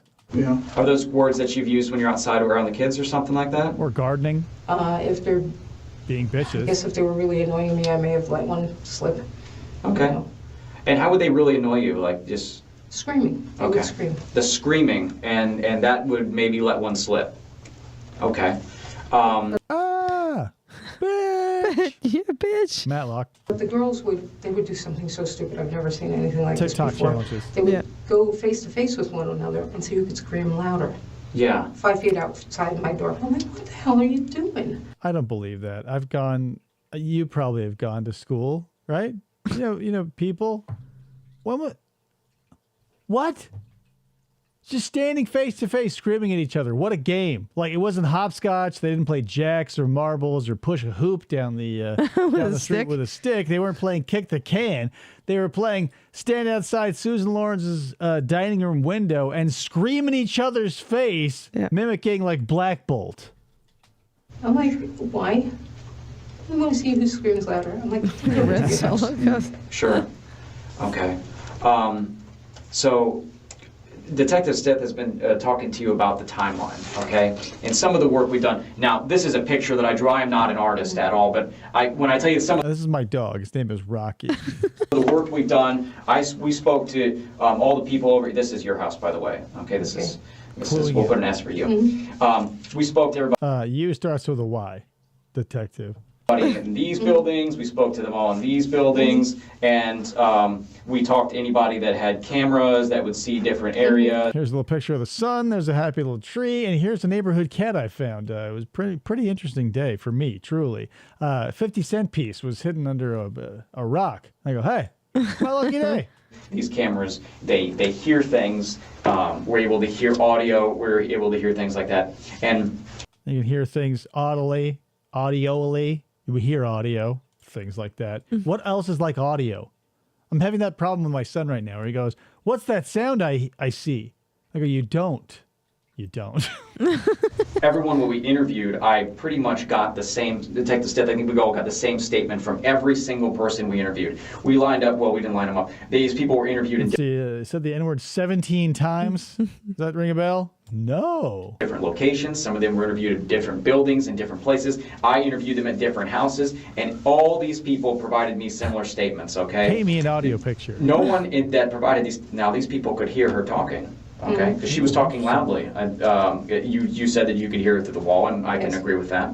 Okay, she made a statement, something to the effect of, "Why'd you take my kid's iPad?" Okay, somebody heard her say that. Something to that I effect. touched an iPad. I never saw the iPad. I don't know what this iPad is about. A tablet or something like that? Did you? Again, no tablet, no iPad, no electronics at all. It was never. I've never seen an internet pad, an internet pod, an internet phone. I'm just a simple hometown country New Jersey bitch who moved her ass to Florida to live out her racist days in a very small apartment, wash my hands after going to the bathroom, and enjoying General Foods Nescafe. At least I never saw it. Okay. So I have no idea. Was she, maybe she's wrong, but was she asking you about a tablet or accusing you of something with a tablet or an iPad? I don't know if it's an iPad or a tablet. She could have? She could have. Okay, you seem like... There's a lot of things that she could have done. I don't remember if I was saying the B word. I don't remember if I put the one gun on top of the other. I don't remember what she was saying exactly, but it was along the lines of, I'm going to kill you. Yeah, she definitely said that multiple times. I was there. That clear as a bell. It was like Charlie Brown's teacher for most of it. And it was like, I'm going to kill you. And then right back into wah, wah, wah, wah. Some of the stuff she's saying through the door, did she say, you're not really sure if she said that? She could have said it during her rants. Okay. Don't give rants a bad name. That's like my whole shtick. So she's saying these things. The thing is everything that we've learned so far, I have not learned of her ever saying to you that she wanted to get into the house. It sounded more like she wanted to talk to you outside of the house. How do you want to talk to outside the house when you're banging and screaming? Because she was probably saying, get your old white ass out here, you bitch. The UB word, sorry. UB word. That's probably what she would say. That's what angry parents, like if someone fucked with my kid and I knew the hell, I here in Arizona, I definitely wouldn't be like, no. I would definitely get shot through the door. But if I were at a spot where I felt like I wouldn't get shot through a door, I would probably be like, yeah, come out here and let's have a conversation. I wouldn't say, hey, let me in there. Is that International Foods? not reasonable. One of the people and said that she said, "Come outside." That's not, I'm sorry. Come That's on. not what? It's not reasonable and prudent. I mean, you just don't. I love that. Reasonable and prudent. I love that. She You said know, it, and then he bang, had to expect repeat it, someone to and then I was like, I knew this is gonna come up again. The thing about reasonable and prudent is it's a catch-all term that's used in a lot of genres of true crime.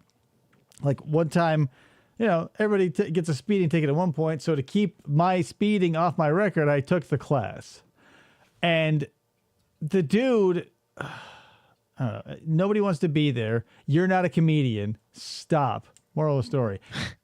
He says, well, don't ever say reasonable and prudent. He made a special point to be like, well, I thought I was going reasonable and prudent to the speed limit. That means you were going the speed limit or below. And also you sound like a fucking idiot.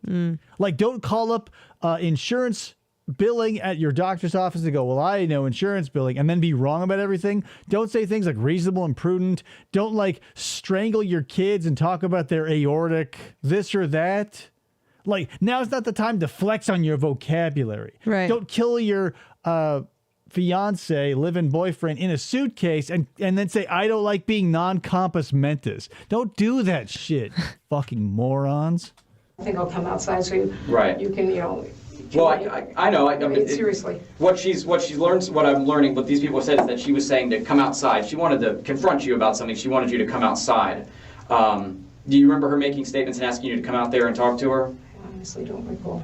Okay, so you don't remember that, and you seem unsure about some of the statements she made about the tablet. She's making that face we all make when we're fucking lying. When they go, do you remember this? And you go, no. Just like you point out the corner of the room so you don't have to make, like, everybody's face is so far in your peripheral vision, there's like no fear of making eye contact with someone as you tell some blatant bullshit. Yeah. Haven't done that shit since I was a kid, but I remember doing it. Like, it's the perfect crime is not like eating all the chocolate in the fridge and being like, I don't know who did it, Mom. I don't know who did it. And you're just like looking down, eyes like 1,000-yard stare. No. Like maybe she's like flashing back to Vietnam because that's definitely the face of a haunted woman. No one that we've interviewed so far has made any statements about her saying that she wanted to kill you. Notes about your murdering on my murder pad here. Yep. The M-pad. That's what I heard. Okay. But you don't remember, really. You said you were so in fear and you're shaking. Is your memory affected regarding this incident in some way? I mean, definitely when it comes to like incriminating things, right? Like, I don't remember calling her the N-word, the B-word, telling her to S my D. None of that. But she definitely was banging 3-4 times. Shaking the mirror. 30-second volleys saying, I'm going to kill you. And my mirror was shaking. The rest of it, it's all a blur. It's like fucking Nikolai What's-His-Nuts at the Apple River. It's like, well, I was on a tube, then the water filled with blood and guts fell everywhere, and then I was with my friends again. The end. What an interesting story. I just remember being terrified that she was banging and screaming and just, Every time I've been terrified, I remember why I was terrified and what exactly was happening. Because your adrenaline jumps your brain into its highest gear immediately. So you're hyper-focused and everything you experience is going to be crystal clear because the higher the stress or the more impactful the situation, the more you're going to remember. Everybody knows that. Like, you say, don't ever do this either. Say, I blacked out. I blacked out. That doesn't happen. Like, you're not going to hit on the head with a frying pan and forget everything except your language of origin, how money works, how clothes work, how toilet paper works, how where the bank is, but you just don't remember who you are. It doesn't happen. Also, nobody blacks out. I remember hearing her say, I'm going to kill you. Her son, earlier in the night, before I called the police, I don't know how old he is. He said, I'm going to kill you too. I'm going to make sure you get killed tonight.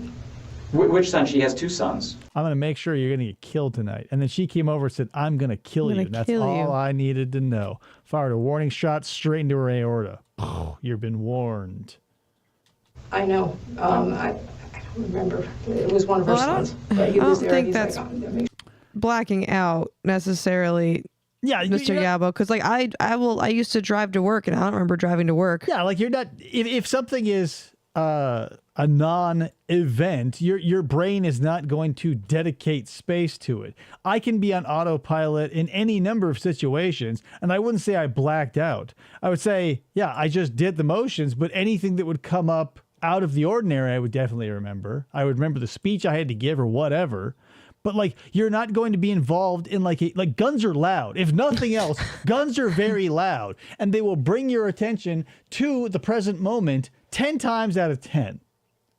Yeah. Like, this isn't like I assume when you're doing public speaking engagements, you don't jump from the stage, pull out a Rambo knife, and eviscerate 2 or 3 of the participants, jump back on stage, finish the speech, and go like, well, yeah, I was just so bored. There might have been some knife play. You get killed, I'm going to make sure that you know. And I'm like, what the hell is going on? And he drug his thumb across his neck like this. I was like, who are you, Rambo? 9-year-old kid? Has this person ever shown you a weapon or anything like that? No. Show me a picture of a weapon on his the little iPad. kid said, and then all of a sudden his mom's coming over and she's banging and screaming. And Now, I asked you this earlier. You said you can't see out there, but you've only seen her a few times. What means does she have to harm you through the wall? Yeah, interesting. Well, she has that J.J. Abrams tank she's always flaunting around the neighborhood, taking the kids and rides on, you know what I mean? Firing off the shells. Sure, maybe they're blanks, but still loud. she, like I said, she was banging so much, everything was shaking and moving. Now that house, Which I couldn't believe because it's a cement block house. that was my next question. So it's a cement block house, She's and hulking the out on the outside door, of the door. the deadbolt was activated, right? The deadbolt was activated, Okay. right? And you I just didn't don't- have the chain lock? I don't, I was Yeah, going to it's say, a I J.J. remember I Abrams didn't have the tank. chain. I'm That's all not it quite is. sure if I had the deadbolt on or not. Okay. I believe the last time we talked, you said you had the deadbolt, but you didn't want to get back close to Because the... they're not going to give you a regular Abrams M1. You got to get the J.J. Abrams. It's like the LL Bean edition. Like when you get the Lincoln Navigator, that's the top of the line. But you can't get like a military grade Hummer with like a 50 cal on the top. To do the chain is from what I recall. And you said you had the extra long deadbolt just installed, what was it, recently?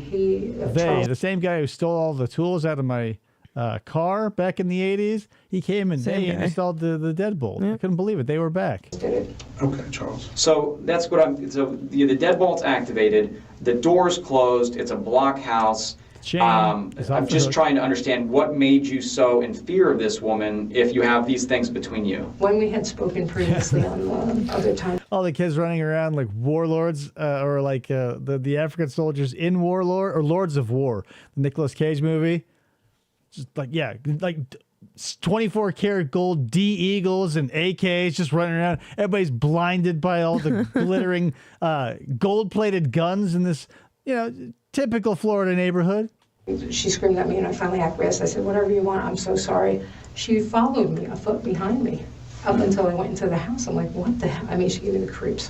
And about the door that I'm talking about. You were behind a door and cement, and she followed you once? Yep. Down the street. Susan.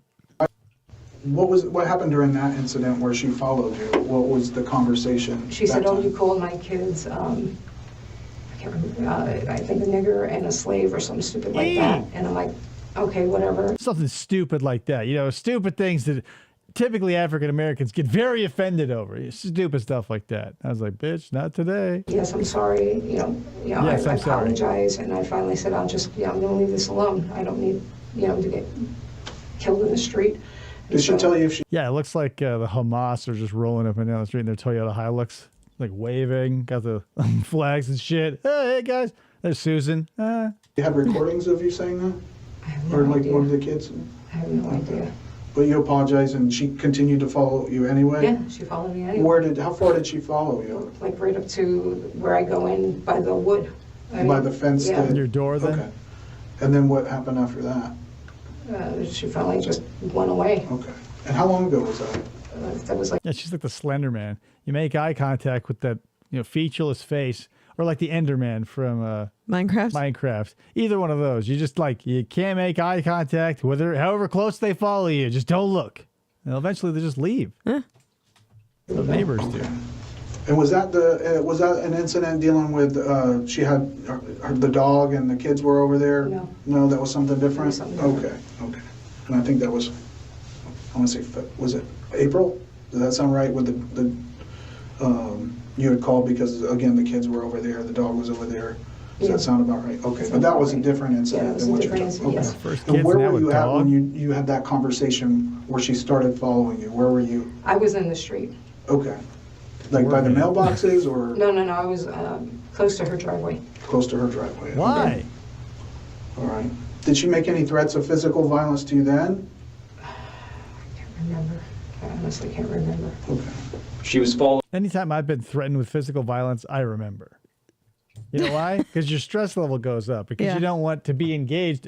Hopefully, you don't want to be engaged in a physical combatant type situation. Hey, I'm going to kick your ass. What? Huh? No memory. you, and that No made you reaction. feel creepy, right? Or creeped you out, I think is the word you said? Yeah. Totally Okay, creeped but out. she didn't, Creeped out. there wasn't any threats of physical I got to stand your creep down law. violence then. And you said, Why would you, if the conversation is over, why would you still pursue someone?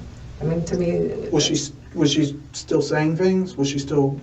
No, talking? she just She followed just me, followed and you. I just felt like, Yeah, just you know, silently at any walked point in behind time, me. she could knock We were me down neighbors. and do something. She was I walking like, home.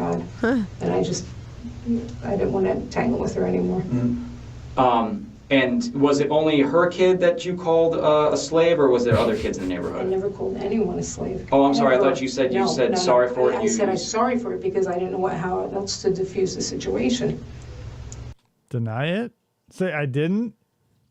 I mean, but obviously you can't do that because you did. Yeah, right. There was probably a ton of witnesses. There's seldom just one kid playing by themselves out in the street. Right. One kid said, I think I'm going to ruin this old lady's life. Yeah, that's what I was. When I was 12, 10, 9, anywhere in there, pre-teenage years, I was constantly looking for 60-plus-year-old ladies to fuck over. I was Yeah. like, I'm going to get your pension canceled. I'm going to get your Medicare snatched from you, you dirty old bitch. Your ass is mine. Because, who does that? So you told her that you did say that, but you're saying that you were saying it to diffuse the situation? Yes, absolutely. So have you ever called any of those kids? Never called them a slave. Never. Never said anything about this not being an underground railroad? An Underground Railroad comment or something like that was mentioned? No. You didn't tell me to get to the back of the bus like Rosa Parks? You said I'm going to drown you in the Harriet Tubman? Anything? Nothing? We Susan? did so many interviews. There Jesus was Christ, no. Oh, a Jesus Christ. statement like that made. Jesus. All right, that's new to me. I mean, it's completely new to me. I don't know where the hell Absolutely not. I never even heard the N-word before tonight. I mean, I said it like 45 seconds ago, but what? What is that? that came from. So, Susan, I'm looking at this from the outside here, and this really is not adding up to me. I don't. Because I did find a railroad underground. Comment? You used the word reasonable and prudent earlier. That's an interesting series of words to use. Interesting. That's like a series of words that we use as law enforcement officers when we try to look at things. I know. And there's a big jump I here happen to know law enforcement. that you're a making therapist, I logically can that tell. doesn't. I can't seem to make the jump. I'm having a really hard time getting there. You've Most known this people woman will. for 1.5 to 2 years. Your only communications were 2 to 3 times. They were the dog's pooping, and then there was another time where The you dog's called her. pooping. You had said I'm sorry about calling your kids some names, and she followed behind you. You thought that was creepy. She's never And this time she was going to kill you. Third time's the charm. She looked like she wanted to kill me when the dog was pooping. I could see it in her eyes. Then that second thing that was basically a non-issue. But this time I was like, it's it. Our third interaction. It's like a third date. You either get killed or get fucked. you. She's never displayed a firearm towards you. She starts yelling on your patio area, banging Your wiener poopies? My gosh. Does anyone remember that reference? hard on your door, which your door is locked. Here's the thing. If you don't get that reference, I think it's a funny story. Some old bitch was like letting her wiener dogs poop on everybody's yard as she took it for a walk. So like someone in the neighborhood stole her plaster Jesus and left a ransom note because they wouldn't pick up her dog shit. Is that you won't see Jesus again, so you start picking up your wiener poopies. So you know it was one of the stay-at-home moms who wrote that. I wouldn't, if I were writing the note, or any probably man, Your not to be dog's sexist, shit. I would say, hey, get those wiener poopies. And then you're scared. Now you're saying that you're scared, which, okay, I can get to that. I can get to that point that you're scared there's someone knocking on your door. No, it wasn't knocking, it was pounding. Pounding. There's someone pounding on your door. Right. There's someone pounding on your door. They're pounding on your door, and I can't. The door is being pounded by them. They are achieving poundation at your door front. Foundation. The door, the pounding, they were all in play, Susan. I get that. Get to the point where pounding on the door leads to you being hurt or killed. I can't get Because that. I thought she was going to break the door down. The door, you could see that it was all repaired and re-repaired. She was starting to work the knob like the raptors in Jurassic Park, and I go, oh my God, she's learning. So I go, shoot her! And all that crap like that. So I never felt that door was secure. You have an extended deadbolt, and you've never been in any kind And your house has the extended warranty. Trying to contact you about your car's auto insurance. of violent situation where someone's kicked in your door or like Kool-Aid Man through your entire wall. You've never, there's not been that situation. So I'm trying to do the reasonable and prudent. I'm trying to come into your shoes there, and I'm having a hard jump there. I fucking hate it when people it's so annoying. Here's all the evidence we have, and the fact that reality is not matching up with the thing you're telling me. And they go, I understand. All of them fucking do that. From Michael Dunn to Chandler Halderson, Sarah Boone, I think even didn't. Daryl Brooks, what's his nuts? Who left his kid in the car? Doesn't matter. Cooper was the kid's name. I understand. Yeah, it makes me look terrible. Chris Hansen literally hears that every week. You know, this makes you look pretty bad. I understand that. I understand. You came here to meet a 13-year-old for this, that, and the other. I understand that. So then why don't you understand literally anything else associated with that? Right. Like, you know, an apple is a fruit. You go, I understand that. And you go, so you know what fruit is? And they go, no. What? Huh? Because describe to me, AJ, what does she look like? Tall black woman, heavy set. Kool-Aid Man looking? Yeah. Okay. Does she have a very muscular? You've only known her for a year and a half. You only had so many communications. I mean, is she like a muscular person that's able to like? I don't know. I don't know her. I don't know. Do extreme feats of strength? Does she weight train in her front yard? Help me understand this. No, I don't. That's what I'm trying. I'm having a hard time with He's this. not being facetious. He's just trying to understand I'm how just- we got from the point of. Did she appear to you that she could break through a concrete block building, a la the Kool-Aid Man? What other references do you want? You could drop something about fruit by the foot, Chuck E. Cheese, anything? Creepy. But to get to, she's gonna get through the wall is where I can't get there. I don't understand. What if? And I was thinking about. And that's the thing. She was hulking out. That's like, you can shoot Bruce Banner when he's Bruce Banner, but once he's the Hulk, like, you can't get through that skin because of all the extra energy released by the gamma radiation, and bullets won't penetrate the skin. She was on her way to hulking out, but the warning shot got there first. You know, and then Stan Lee's outside going, Excelsior, call 911. this earlier. What if the police officer had already arrived and she is loud and she's still yelling, and now the officer's standing in front of the door and he does some knocks, but she's still on that darn patio yelling, and you're shooting, you can't see, there's no peephole, there's no window, there's nothing, and then you shoot, and what if the darn officer was on the other side of the door? You see what? Is he white? Way to tank your case. Like, well, it depends. Is he a Puerto Rican? I mean, and obviously she's still running her mouth, she's still going, but you don't know what's on the other side of that door. Hopefully you would have introduced him. I sure hope. Ma'am, hello. Ms. Lorincz, officer so-and-so. Who's there? So I mean, and that's what some of the issues are that I can't get there, and I don't understand entirely what was going on in your mind, or at all. And I don't see how that is entire. Were you on alcohol or anything like? I gotta ask these questions. Were there anything in your mind that would impair yourself in your judgments? I took Belgica earlier in the day. What is that? It's it was for my back.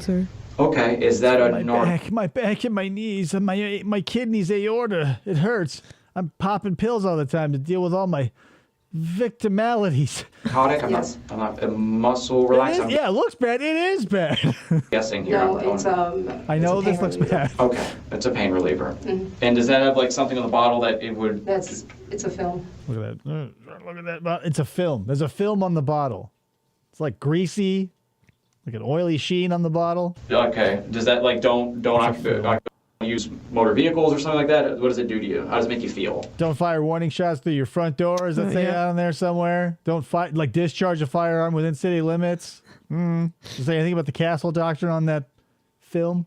It just makes me sleepy. It's called, what is it called? Belbuca. Belbuca. Belbuca. Okay. Does that have to do with your artery issue in your kidney? No, I had a car wreck. So I had a fusion in my lower. Now I'm so scared of cars. God damn it, detective. Why'd you have to bring that up? Steering wheels throw me into fits. I'm sorry, fusion in my neck and then laminectomy in my lower back. Mm-hmm. And I've got this thing that goes backwards. So I have some like a issues. bird. Okay. And I have a torn rotator cuff. Okay. And I have MS, and my shoulder hurts all the time, and I have tennis elbow. I never played a day of tennis in my life with my elbow. And I've got canker sores, and my feet have some sort of issue where they keep trying to fall off. Do you have issues with any kind of previous from the Sleepy car and accident? I sheepy. have to ask. A head injury which would impair your memory or affect your memory or anything like that? I don't remember. One day I was don't opening up. remember. Remember the old frying pan thing I was talking about earlier? Was going to work into the story now. She was reaching up to make some popcorn, and her cast iron frying pan fell right on her head, and she forgot who she was for 2 weeks. And then, it was like a little less funny than like 50 First Dates. The guy with the quad. She eventually learned that he was the guy that she was meant to be in love with, but then the quad thing happened. And she's like, hey, I can't do it. And he was laughing with children. Not going to happen. My head on the steering wheel from the accident. The ball. Okay. Do you suffer time and spatial memory issues where you can't remember a certain amount of time and things like that? And the reason that I ask that is Have you ever woken up from a sound sleep to find yourself in a submerged city, thousands, if not millions of years old, under the Arabian desert, and you go through and you find all these mummified animals, right? And there's like a wind that's coming from deep within the earth, which shouldn't happen because the door was behind you. So you keep going, and then a giant bell rings, and then the door slams shut behind you, and all these mysterious, like mummified half animal, half human creatures emerge from the darkness and chase you down a long hallway. And at the end of that hallway, you see a giant furry body that's very scary. And then you wake up and you realize that the furry body was simply the toe of another giant monster. Has that ever happened to you, Susan? I'm a Lovecraft fan. have indicated that this was somewhere between like My memory 5 is to 10 reasonable minutes or and something. Am I getting that right, Detective Stiff? Okay. From the cameras that we've looked at in the area here, this incident did not last for 5 to 10 minutes. Okay. Now I understand that. from the people that we spoke to, Again, don't get caught in timeline bullshit, because then they'll go something like this. They'll go, hey, good news. The cameras were rolling. It was a 13-second interaction. Huh? there's aspects of this that I can agree about. She's talking loud. She's banging on that door. We're going to agree with that. But the actual number of knocks, you did 3 knocks, and then you said there was a pause. Oh, I never said 3. Well, you said bang, bang, bang, and then she stopped, which I counted 3. Now, Okay. if there was something different, you can tell me. Check my I'm just water. I was remembering earlier. You said bang, bang, bang. There was 3. Then she stopped, and then she continued to, and then what happened happened. Mm-hmm. Nothing has led me to believe, as an investigator, that it was like 5 to 10 minutes. Okay. Okay, maybe it just seemed like it was longer. Okay. Probably because, the adrenaline rush and just getting so upset. And Sure. Whenever adrenaline comes in, it can make things seem like they stretch out. From It'll also embed memories in your mind, because biologically you are set up to categorically hide away, not maybe not hide away, but file away things that scare you so you can recognize them and deal with them more appropriately or whatever in the future. Mm-hmm. So the fact that you go, well, I was so scared and so stressed out, but everything in human, like according to the theory of evolution, just fell out of my head. You can't do that. You just can't. statements, we've got some of the things that we've learned. It sounds more like there was 3 knocks, and then there was 3 more, and then she was shot. It sounds like this was very quick. It sounds like this was like within a span of less than 20 seconds is what I would say. Is it possible that your time is off on this? But I was in the bathroom. I washed my hands. I had the coffee. There was the omelet. I baked a quick cake. Then, I wasn't about to just eat the cake that came out of the oven. I got to let it set before I can start icing it. So I had a little sliver of Entenmann's coffee cake. And then garbage can gun time. Yeah, and then I was rooting through all my garbage cans. We're trying to remember the one I was hiding all the guns in. And then I stacked them neatly like a couple of Jenga blocks. Okay. Because to me, it felt like forever. Okay. So if this is like what's being described as a 20-second, this is a brief encounter. It's a brief encounter with loud banging, with loud yelling. The statements that some of the statements that you're saying occurred, like I'm going to kill you, and those kind of threats. No one else has heard you. No one else has heard her make those statements. Okay. Oh, I understand. Okay. Ooh, weird. Oh, my story's falling apart. Oh. Ooh. I'm worried that some of the prior experiences you've had in your life that we've talked about today, they are traumatic experience, sexual violence against you when you were a kid. All those people. I understand your 12th year was the hardest year of your life because that's exclusively where all this happened. Coming and trying to get you. That there's something going on in your head. Are you not sure about some of the things we've talked about today? Regarding some of the things you're saying that you heard? Is it possible she never threatened you at all? Oh, I swear to God, I thought she said, I'm going to kill you. I mean, that's why I just panicked. As soon as those words came out of her mouth, I was like, Jesus Christ, she's going to kill me. Okay. That's the thing. I've seen this happen a lot, too, in these self-defense cases or whatever. They always start out, or it eventually works into them saying that exact phrase, I'm going to kill you. Because in the head of the idiot, like when Jeff Stacy is like, well, when you ask if they're a cop, they have to say yes. In like stand your ground states or like states where like guns are really easy, like the laws are really lax, they feel like, well, I'll say they were going to kill me and they said that verbatim. And then when they always find the video and audio evidence that says otherwise, they always just fall back to, I felt threatened. I felt threatened. Just because you feel threatened doesn't mean you get to kill somebody. Right. Like they have to be basically killing you for you to get off scot-free. Like you can't be 18 paces away from them, feel threatened, and end somebody. I'm going to kill you. He had a megaphone. He was at the other side of Dodger Stadium. He was in the nosebleeds. He got that megaphone up to his mouth and he said, I'm going to kill you. He made it down to like the G row and I pulled out my sniper rifle and I took him out because I felt threatened. Sure, when I took him off the scope, he was merely a dot on the horizon. But you should have seen that look on his face when I saw him through the scope. He was like, I'll kill you. Mr. Yabba says, I was suffering from mental health issues when I was younger, so I decided the best course of action was to buy the trash can full of guns. Yeah, that's what you get from, whatever, like it's not another, but it's a pup named Scooby-Doo reference. There was a restaurant that was being haunted. It was the Bucket O whatever. And like one of the things that helped Velma solve the case was she ordered a Bucket O clues. They had a bucket of cheese, a bucket of fries, a bucket of Scooby snacks. She goes, I found this in the Bucket O clues. And I go, why would you make that? Like, hello, don't. And how did you imagine yourself being killed? Remembering that there's that block wall. Do you think she had the same thought in her head as Trash from Night of the Living Dead? Like when they're all hanging out in that cemetery and like, oh, how do you think you're gonna die? She's like, I'm gonna be torn apart by a bunch of old men. They eat me, and then that happens. Whoa! How are you expecting this to go down, Susan? Well, zombies, some sort of gas, trioxin 2, 3, 4, 5, or whatever. Or how was she going to be able to do that? What makes you think that she was able to do that? She was still pounding, but that she could have come right through that glass wall. I mean, the glass door. And she didn't. Well, we talked about pounding on the door. Did she ever pound on the glass wall? Is it a window or wall? Help me. It's doors. It's sliders. Glass sliding door. Yeah. She pounded on. What is a glass wall, right? You like, was it a greenhouse attached to your kitchen? Right. That like it basically just enters into the kitchen. Like you like your kitchen unnecessarily hot, so you have a glass wall on it. It's gonna be really humid in there. Nice. It's Florida. That's where she keeps all of her Venus She may have. I don't know. Well, I kept thinking that she's going to gain entrance. She's going to kill me. And that's why I asked you earlier if you recalled if she tried to. Was that door locked? The sliding glass door? Yes. Was that safe? Do you have like anything? I had A stick. I think there was a wood piece in there. In the slider? Yeah. Piece of wood. Piece of wood. Yeah, that's one thing I don't get. Like, all you people with safety concerns that are like, if you're like my wife and you go, oh, the doors and everything needs to be locked. Like, if someone wants to get in your house, it's a 1/4 inch sheet of glass every, 6 feet? If you want to get in, that's how you would get in.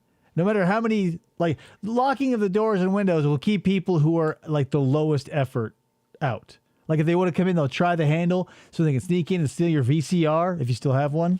That I get. But like if someone is like dead set on ending you, they're not going to like try and break through the part that has the deadbolt and all that shit. Like if I ever snap, I feel like I would have enough logic to be like, oh yeah, windows break hella easy. Yeah, but they're also loud too. Right, but she's banging on the door. I know. If the story is I'm going to kill you, you don't attack the thing that's obviously going to have the most money thrown at it security wise. Right. You get a brick or a rock and you go, shh, I'm in. Because then you go, well, yeah, the cops aren't here now. If you're that person, you're not going to be like, well, I can't break a window. That'd be illegal. Okay. And you don't recall if she tried that door? I just remember lots of pounding. Lots of pounding. At least just, 6. To me, it was All the just poundation. an enormous amount of pounding, screaming, yelling, and I felt And the poundation really inflicted me with victimization. like she was going to come through that door. And I think Detective Pender touched on it. Like She wasn't the in your cooler. head. What during the panic, during all these thoughts, what did you feel that was going to happen? And she's going to come in there and beat the shit out of me until I was dead. Okay. I mean, that's what I felt. I mean, I don't understand why she came over my house. If there was all these issues and problems, why didn't she just call somebody? That's to me, that's what. Yeah. Like, Ooh. who? Like, hey. Cops aren't auntie, going to solve a dispute like that. My racist ass neighbor called my kids the N-word again. Oh. Yeah. How does that phone call go, Susan? Why didn't she just call somebody? P.S. She constantly called the cops, and they'd come out there and go like, God damn it, Susan. Yeah. Do if you're normal, that's a normal thing to do. If something happens to me, I call the police, And like, Whoa. okay, the kids are being run or she's banging and, but when I couldn't find my phone and banging. everything, I was just like, shit. I honestly, I felt she was going to kill me. Okay. So during that time, you had hung up with 911. You still estimate approximately 10 minutes before the banging started. Yes. And then you saying anywhere from 2 to 5 minutes or longer that the banging and the yelling lasted. Which we've already decisively disproven. Yes. So you're just going to double down on that, right, Susan? Oh, yeah. Reality show. be damned. I was there for an entire episode of Law & Order SVU with commercials. That's an hour. Yeah.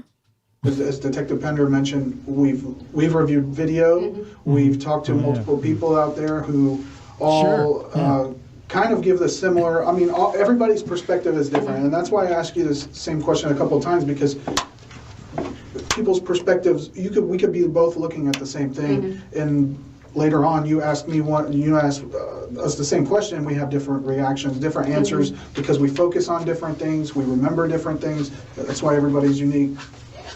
And that's why everybody's unique. That's it. It's not skin tone, Susan, you racist bitch. It's our perspective and how we judge the passage of time. Drop your hatred of other skin colors and cultures. Like, get on people's ass about how they experience time. That's how we should start segregating.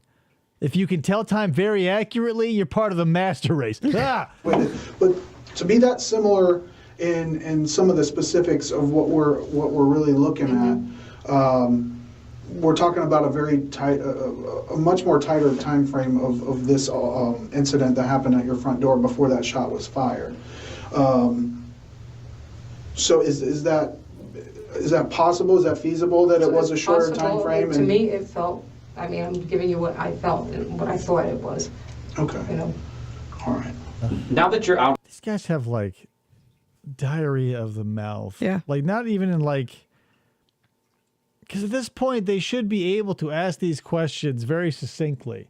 And like every time they want to interact with her and there's a question at the end of that rainbow, it definitely feels akin to a call that you make trying to get answers from a company that you're dealing with. Yeah. And they give you the runaround because they don't either want to deal with you or fix your thing or give you a rebate or whatever. In a roundabout way, more or less. And this, at the end of the day, holy shit. So you're saying that there's no way it was not 2 minutes. Look how fast that was.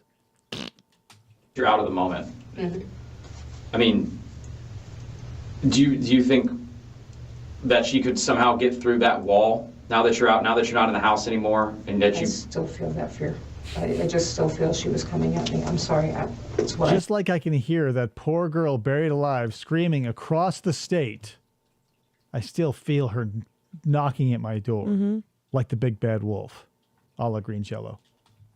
Okay. I've just, it's been playing in my head over and over again, and I just kept thinking of that and how terrified I was. Not that I ended a human life. I'm not at all traumatized by the fact that I ended another human being's mortal existence. It's all that noise. Goal to shoot and kill her? No. What was your goal? To shoot, and hopefully, she'd hear the shot and dissipate. Like a mist. And she would hear the shot and then, like a will-o'-the-wisp, just disappear into the night sky, leaving her children abandoned. If you're going to do that, you fire up, like Grandpa Simpson taught us. You fire into the air to scare people off. You fire into the ground. You don't level at chest height. I was hoping she would hear the shot, feel the bullet pierce her heart as her pulmonary system rapidly loses pressure. I hoped she would dissipate and not leave a body, because that's very incriminating. But you took aim at the door, is that right? Yes. Okay. And she was behind what? And the goal was to strike the door and to dissipate it. I'm having a really hard time making this. That's not like a Harry Potter one. You go alakazoo, and the person like turns into a frog, or they just like they're back in their dorm room. Alakazoo. Kablam! Alakazamo! Another muggle. What's the Muggle. Another moogle. Here that this unarmed person on the other side of the wall. Oh, she had arms. Is somehow gonna get Pound in your the house door. and kill you. I'm just really having a hard time getting there. I've been doing this job as a homicide investigator Long time. for several years, and Hit that in your bingo card or take a drink, depending on what game you're playing. I've seen houses that are made out of like Balsa pretty much would be paper mache. Okay, doors that are so French houses. Ugh. The French love papier mache. thin, like walls that balsa wood you could just push through. And this is a block house with a solid door. Solid reputation. I just don't. I've seen cases before where there is an angry spouse and let me back in the house. You can't throw me I've been at this for quite a while, a few hours, if you will. out, and they'll kick the wall as hard as they can, and they're not getting in some of these doors open inwards, outwards. I don't know which way your door opens. Which way does it open? It opens outward? I think it opens out. Okay. So I just live there. it opens inwards. Okay. So they work on these doors and they're not even able to make entry, and they just give up. And I'm really having a hard time understanding like how if you could go back in time, would you not do what you did? Would you take it back and Hell no, I'd fire I don't twice. know, wait another however long it took for the police to get there. 25 minutes. I'm trying to understand that. Do you feel like you did something wrong here? I did what I felt I had to. I honest to God thought she was going to kill me. I mean, that's all I felt. I just felt that Honest to terror. God. I mean, it was sheer terror. That terror, sheer terror of like an aggressive door-to-door salesman. I went out to the house that morning, when I met you out there, and I tested the door. First of all, I looked at the door. We processed the door just to see what areas might have been touched by AJ. I looked at the door frame where it had been repaired. It looked like there was a type of putty or something used where the wood frame had been separated. I examined the deadbolt lock. The strike plates were in there pretty fastened, pretty securely. I mean, let's go over all the major elements of a working door, right? The jamb, the hinges, there was a knob, a deadbolt, there's a strike plate. They typically are held in by very long wood screws. Your door seemed to be made out of some sort of an alloy of some sort. It wasn't a wooden door. What other parts of a door are there? The threshold was intact. The bottom lock, just the doorknob lock. And even with the door closed, I stood on the outside. There were no indentations, no dents in the door anywhere that I could see. And I pounded on the door pretty hard, And that was with the door unlocked completely. There And was no one no could hear lock me. secured, and that door was very sturdy. I'm not trying to take away the fears of being scared and everything, because I think that is a. If you have a fear of being scared, how do you exit that feedback loop? My greatest fear is being scared. Like it's like, that's it. Don't ever get scared because your greatest fear has been achieved and it'll just build on itself. It's a scary situation to be put in, but to justify to go from being scared to a point where Murder. you're taking deadly force on someone who's standing on the other side of the door and you don't even know where you're shooting at. That's a big jump, and I think that's where Detective Peters. bit of a big Could have been one of the kids standing there or something. But it was her standing there. I mean, I heard her. Yeah, in reality, it was. We're postulating on the possibility that you could have shot 3 people. Yeah. Oh, but yeah, I didn't. I just shot 1. Your Honor. One murder, please. Sure, but some people don't talk. They're more quiet. Regardless of that fact, as I was saying, to go from that, and I didn't even have any locks, and I'm pounding on it. And yes, I don't know. I wanted to shoot her. I was scared because of all the trauma and maladies. there were our forensic technicians were inside looking, and yes, things were vibrating, but they also stated that the door didn't seem like it was going to move, and it barely budged, even with the door unlocked. I punched So, and that's a hole why in the it's door, important man. for Sorry. us to go through these things to try to determine, to try to put ourselves in your position, in your mind at that time as much as possible. Yeah, in her mind, AJ is coming through like Jack Nicholson in The Shining. Like, like, dun. Ah! What? But to get that, help us try to understand that a little bit more, to get to that point from a fairly secure door. Because like he said, it's true. We've gotten Oh, to no. Breaking news. Val Kilmer passed away. some of these trailers where you could I mean, I'm not super surprised. He was dealing with a lot of health issues. pretty much push the door open and That's it's a not pretty that's not your secure- house. Your yeah. house is pretty secure. That landlord did a good job, I guess, keeping everything secure. It looked like everything was good. So I you've felt never had very a break-in safe there there. before, right? Ugh. Okay, no break-ins there. Any dirt bike stolen? There's the rod in the track. Did you have? I know that you spoke to this woman 2 or 3 times before. Did you speak to her earlier that day on Friday? No. Okay, so you didn't talk to her earlier that day, Friday. There wasn't. Did you have any conflicts with anybody in particular on Friday at all? Just the kids when they're, well, it wasn't a conflict. I just told them, come on, stop trespassing, move along, take it. The kids. Move it along. Yeah, they live on the same street. Yeah, move it along. Keep it moving. Get outta You're here. trespassing on my lawn. kept putting things out. They had marbles by my truck. Oh, they were playing They put their marbles. skates out. I tripped over the skate one morning that I had to leave very early, and I'm like, crap. And I'm like, You have a stop job. Where are leaving you your going? freaking toys here.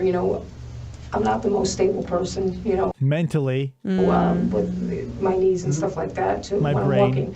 If I fall again, who the hell knows what's going to happen. But there wasn't. There was just her behind the door. I shot her. But what about my knees? I'm willing to pontificate wildly on the speculation of my knee health, but it was definitely just her behind that door. Yep. But what if? What if my knees? Buttery males.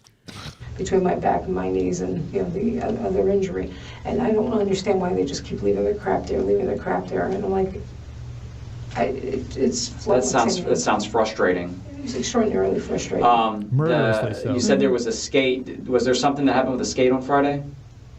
When the kids were there, they keep leaving the skates really close to the house. I'm like, stop already, because when you go around and you do stuff and you're bringing packages in, sometimes I bring the truck up. I'm like, I don't want to walk over your skates and shit. I'm like, Constantly getting packages. She's on a fixed income. She's a real QVC head. She just likes Avon. Oh, great. My latest shipment of avocado oil. your damn shit up. So. So where yeah. were those skates That was a when skate, I when you guess. picked them up?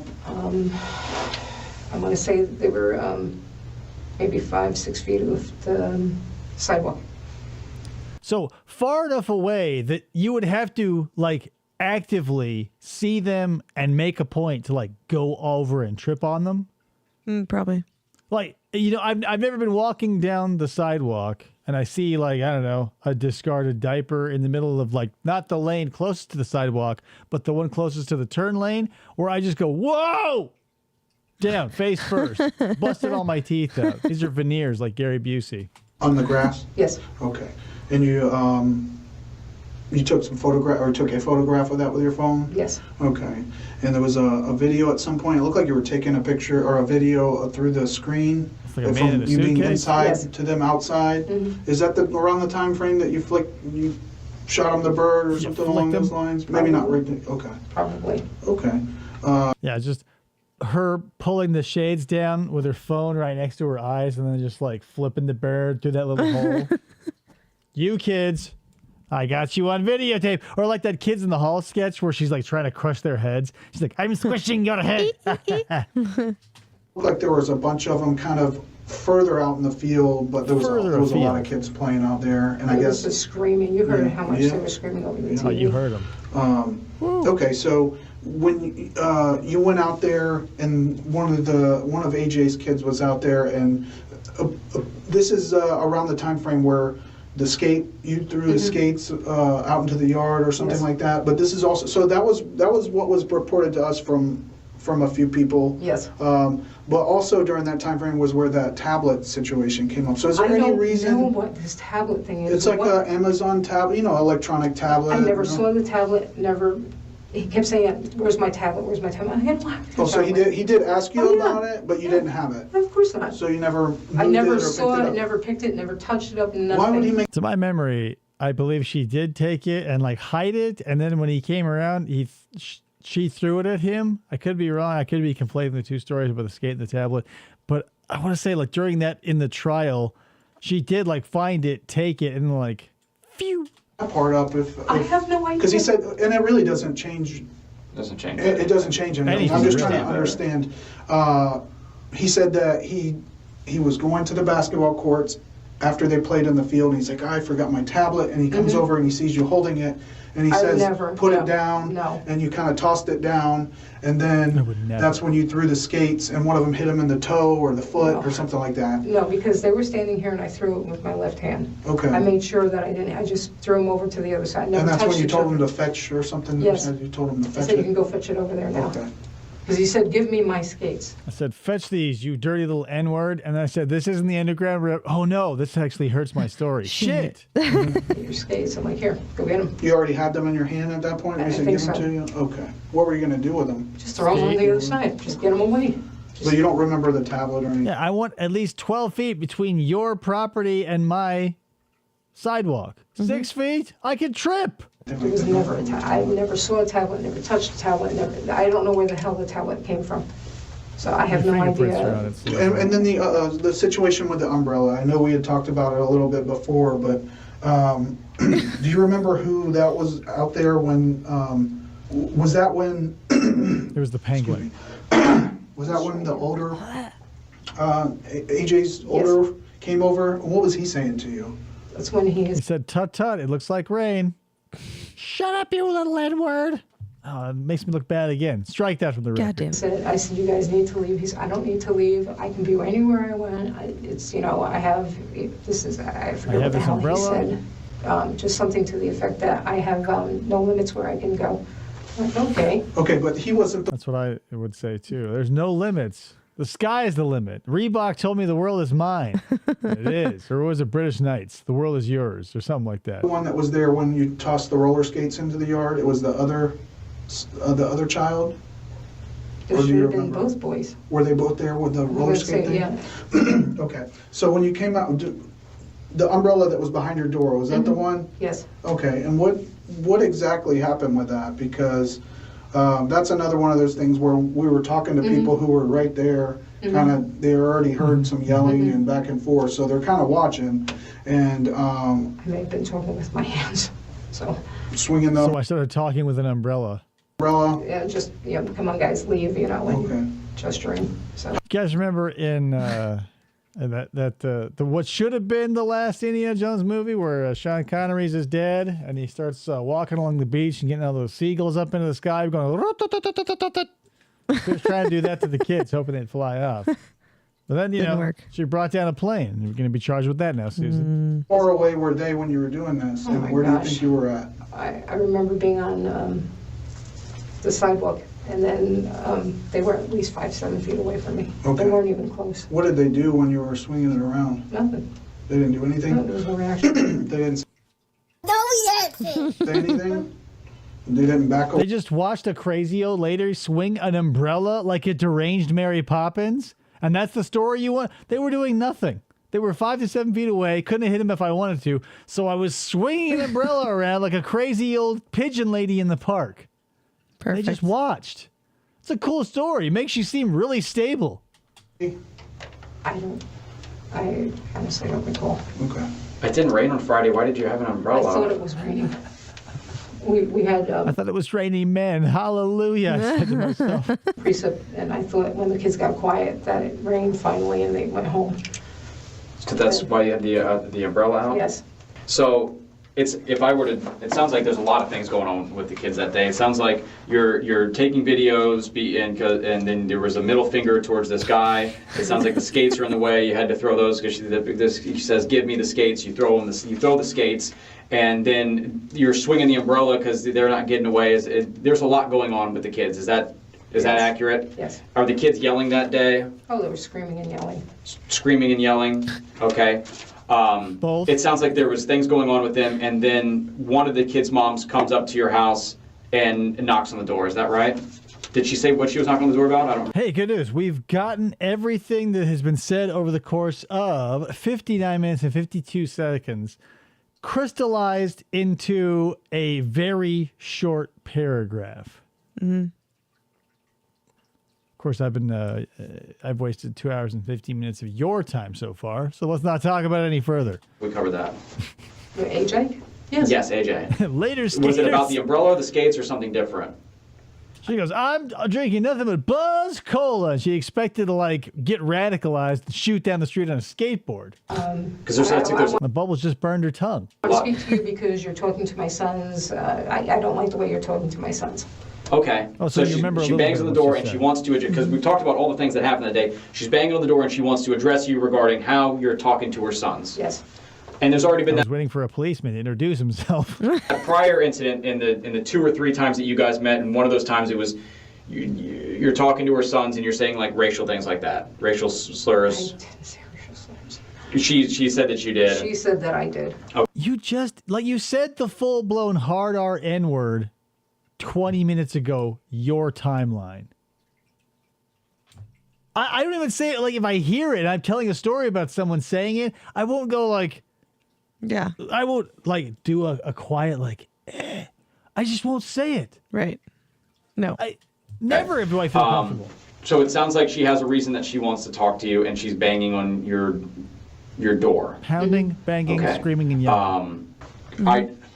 But she's enraged, she's screaming, she's not acting to me what would be like a normal, average, everyday, reasonable person. I mean, to me, that was She wasn't being reasonable and prudent like I was. Right. I was sitting there reasonably and prudently loading my gun because she was enraged.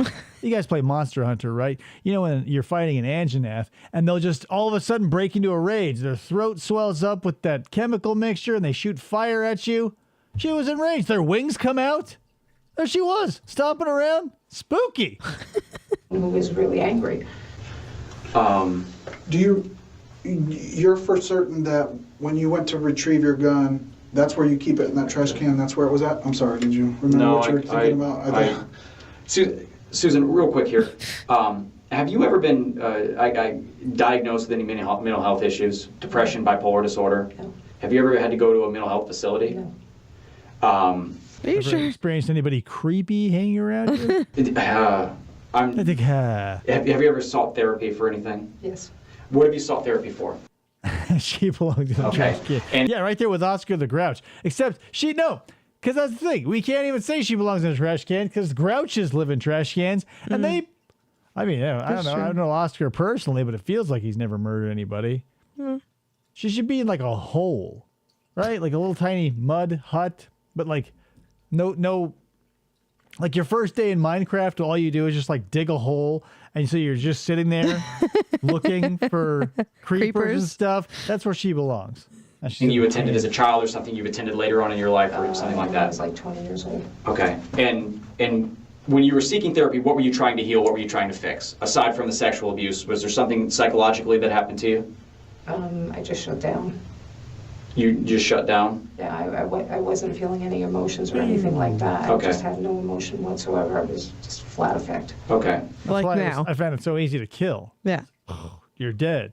But I was scared for me, and now she's dead. And I would go, what? Empathy? We didn't get that far in therapy. It was mostly just like me being scared, and they go, oh, you're so brave. Did therapy help you with that? Yes. And then later on in life, you had a friend that was buried and the breathing in the dirt and then the screaming and then that. happened before the therapy. Before. And then I Right, you remember were one of the 14. words you heard was that causes you to be triggered whenever you hear screaming. And the reason why I say triggered is I worked at the guest house where Uh-huh. they do therapy and stuff, so just picked up some of the words as I was working there. Sure. So when you say Like reasonable and prudent. triggered, how does that make you feel? What does that do to you? It just makes me feel horrible. Horrible. What is that like? What is that feeling? Is it a feeling inside your body? Describe that to me more. Mostly outside my body. Just absolutely horrible, like I'm sick. The screaming. In what way, bitch? Like, imagine being her doctor, and she's like, I don't feel good. Like, okay, what's wrong? Terrible things. I just feel sick. I just feel bad. Bad in what way? Horrible? You've got horribilitis. You feel Yes. sick. Okay. Does this sick feeling, does this triggered feeling ever make you do things that you wouldn't normally do? Anal leakage, diarrhea, restless legs. Others? Experience to, or the increased desire to experience gambling. Others. Say things you wouldn't normally say, act in ways you wouldn't normally act Put the hard R in the N word. because of some trauma that you had? You can still hear the lambs. I was going to say, I don't know. You're not sure? I don't know. Who am I? I'm not the keeper of my own life. Ask my therapist. Do you ever sometimes feel as if don't you know. get so upset about something, crying, angry, or something like that, that it overwhelms you? That you get overcome with emotion? I don't know. Does anything like that ever happen to you?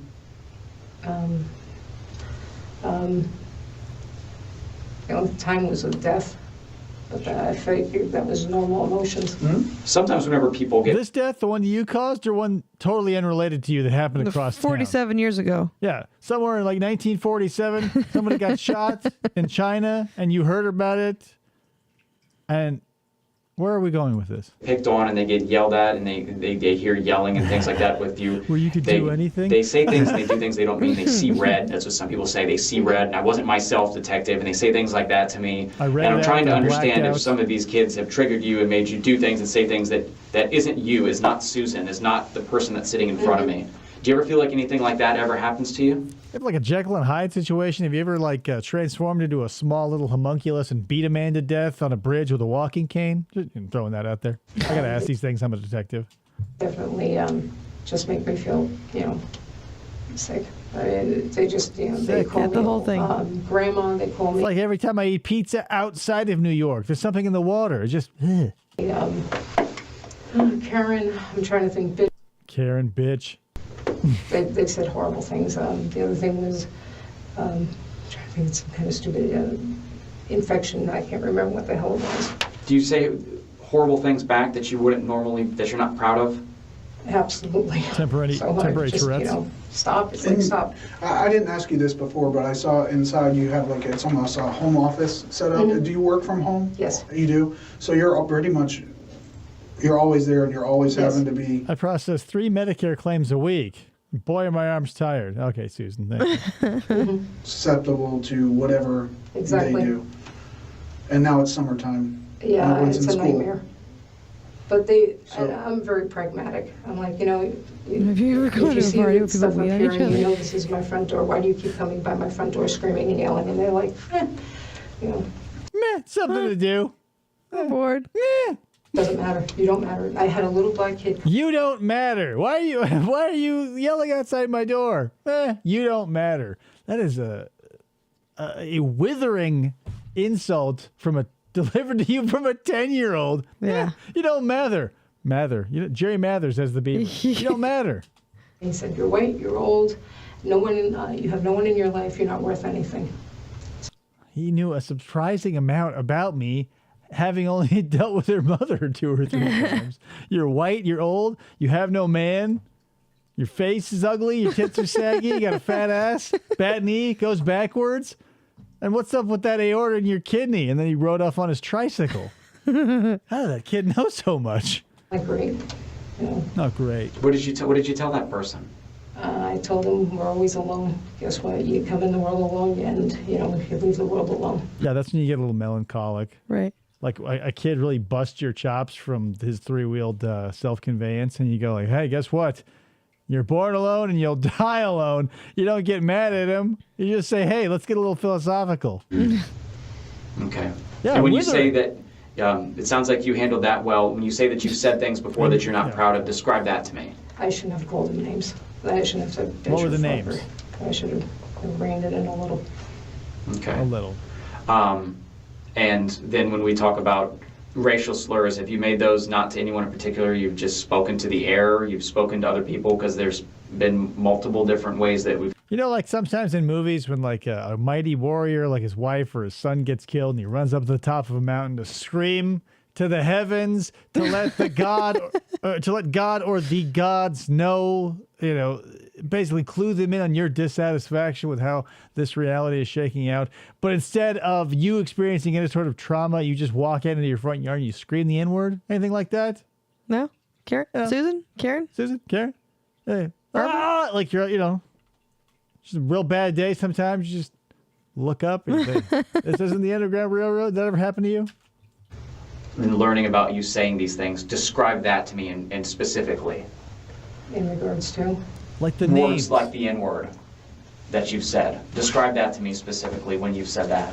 I can't remember if I said it or if I didn't say it. Well, I before can't you said you remember if I didn't. did, but I also can't remember if I didn't. Yeah. I might have, but also I might not have. So, Who's to protect me. say? Yeah, I might not have even said it. Oh, wow. Paragon of tolerance, Susan Lorincz. You sound unsure. Whether it's out of Yeah. anger or, Yeah. I mean, What about wetback? Have you ever said that aloud? I don't know. someone's calling you names and That's why I you just can become stick kind of to Chud. overwhelmed with, you're having to hear this kind of thing all the time. And like you said, you might say something that you normally wouldn't say. I don't remember. I honestly don't remember. So I've noticed there's been some gaps in your memory, and that's why I've Just asked a you about your couple. memory, because some of the specific things that I asked, specifically this, you say, I'm not sure, I don't remember, and that's happened a couple times while we've been talking today. So I'm trying to better understand that, is why you don't remember some of these things, specifically what's going on. I don't know if it's something you feel shameful or embarrassed about. I don't want you to feel that way while we're talking. I'd rather you just be honest with me. But that's why I've been asking you some of those things. You can tell me, Susan. Is there any reason why anybody would have any video or anything like that of you saying like the N-word? If they say, is there any reason that, just know that they have that. Yeah. And so if you say no, is there any reason you're here tonight? No. I was looking for directions. I was on my way to the beach. Yeah. Is there any reason we would have 4K video and quadraphonic sound and drone footage of you doing this? And the way to kickflip that, if they do have that, all you can say is, not to my knowledge. Not to my knowledge. Yeah. It may have happened. It may have, it may not have. But to my knowledge, no. Can I see it? Is there any reason Can I see it? why someone would have that? I have no idea. And if I did let it go, I'm sorry. That wasn't who I am. What- Yeah, I'm not this person. I'm not a murderer. I just murdered a few people. Yeah. Okay, well, that's the thing. When I played bass a little while, and my brother would give me shit. And I'd say, well, I've been playing bass. I'm a bass player. He says, no, you're not. How long do you have to do something before you get to be called that, right? I feel like as You soon can't as you kick- start doing it. Right, and you can't kickflip that the other way. You can't murder someone and go like, well, I'm not a murderer. I go, well, you murdered someone. Well, I would never do that. You did, Sarah. I would never happened. intentionally put someone in a suitcase. You did. You didn't float up the damn stairs. No one carried you up the damn stairs. What being honest with what context would it slip out, do you think? I mean, what would happen for you to say something like that? if they were being extraordinarily rude or if they were Extraordinarily. I was always taught the N-word meant that you were just being unlawful, dirty, just... That's another fucking racist defense. Like, and it's related to lolcows too, because Cyrax will say the N-word, and he's like, "No, that's not what you think it means. I was always taught by my white bread ass racist parents and family members that the N-word simply meant blank." Mm-hmm. It doesn't. Like, it just means you're uneducated. You don't hear white people calling themselves that or each other that, unless they're like into ICP, and then they're basically saying ninja at that point. But like, no one like. Whatever, we give black people a pass to like say it to each other. I don't want to open that can of worms. Do whatever you want. Like, you're taking back the power or whatever. I get it. I'm never going to say it, even if I get a pass from a black friend or just because I have a black friend. Like, I'm not going to drop the F-bomb because I know gay people. Like, they're cool with me using it. Like, yeah, if the people you interact with are okay with you disrespecting them, other people probably won't be. Like, if you have a friend who lets you kick him in the nuts with a golf cleat, and you just expect everyone to afford you that opportunity as well, you're in for a rude awakening. Yeah. I know a single gay man who has his standards set so low that he lets me call him the F word. You sound like a toxic bitch. Yeah. I don't know. Generally, my best friend knows a black guy. Pleasant. Okay. I was at a party with a black guy once. He was on the other side of the room, and we made eye contact slightly, so I feel like I've carte blanche, ironically. Carte blanche being a white card. Only because, again, Dad was Hungarian, Mom was Polish, and it came up in the conversation, so they asked me to go to my friend Sheila and ask her, what does the N-word mean? And her mom said, no, it just means that someone who doesn't work, someone who is not productive, someone who is not... And a white person told me that. And so I go, yeah, a person who's not productive, basically all the things that the white people said that black people were, so they enslaved them. And we gave them a term, we, meaning white people, the N-word. It just means they're lazy, no good pieces of shit who pump out kids that are on food stamps. So, yeah, of course you'd level that at the black children next door. I see nothing wrong with that, Susan. Well, my best friend's mom. Oh, your best friend's mom? Acting normally, lawfully. Sure. So. You're an unlawful N-word. I always say that to her, too. And she goes, what? Okay. And in the times that you... I'm sorry. There's, I think... let's back up. There's just like a lot of other words that are, I believe, out there to describe those things as well. Synonyms, if you will. What is it in particular about that word or slave boy? I never said slave boy. I never said the word slave. Never. Okay. So I don't know. See, I have no problem using the words I use because I have been called out on it before. Like, people at work will be like, why do you say chud so much? Or why are you calling me a chud? What's a chud? And I go, well, it's like an uneducated, lazy, shiftless piece of shit. I go, it's a cannibalistic humanoid underdweller. And they go, oh. No offense taken. Because they're not any of those things. Why would you call anybody a slave boy? Well, because I would rather own them than have to deal with them as another human being bestowed with autonomy. I don't know. Maybe that's it. Why you keep coming back to this? Well, that's just what someone had mentioned, us, and like I said, no, never uttered the that word you used the slave, word no. slave No, or absolutely not. something like that. Is there any reason why anybody would have a video like that? Is there any reason why that would exist? No, there shouldn't be. Shouldn't be anything like that. Not to my knowledge. Okay. There shouldn't be. Yeah. What if it did, Susan? Was there any reason? I mean, the Underground Railroad comment, again, remember there's people out there. I never made an Underground Railroad comment. Okay. Huh. So I don't know where the hell that came from. Plus, like, the Underground Railroad would be a positive thing. Like, it's what was used to exculpate enslaved people outward. So, like, that's the thing I hate about racist white people. Like, when maybe the most relatable touchstone for all this is like all the people who put like Punisher stickers on their trucks because they're against what? Like, the Punisher is anti-corruption and basically anti-cop. So to see the Punisher mask with the thin blue line and the American flag cutout, you go like, you just don't get it. You just don't.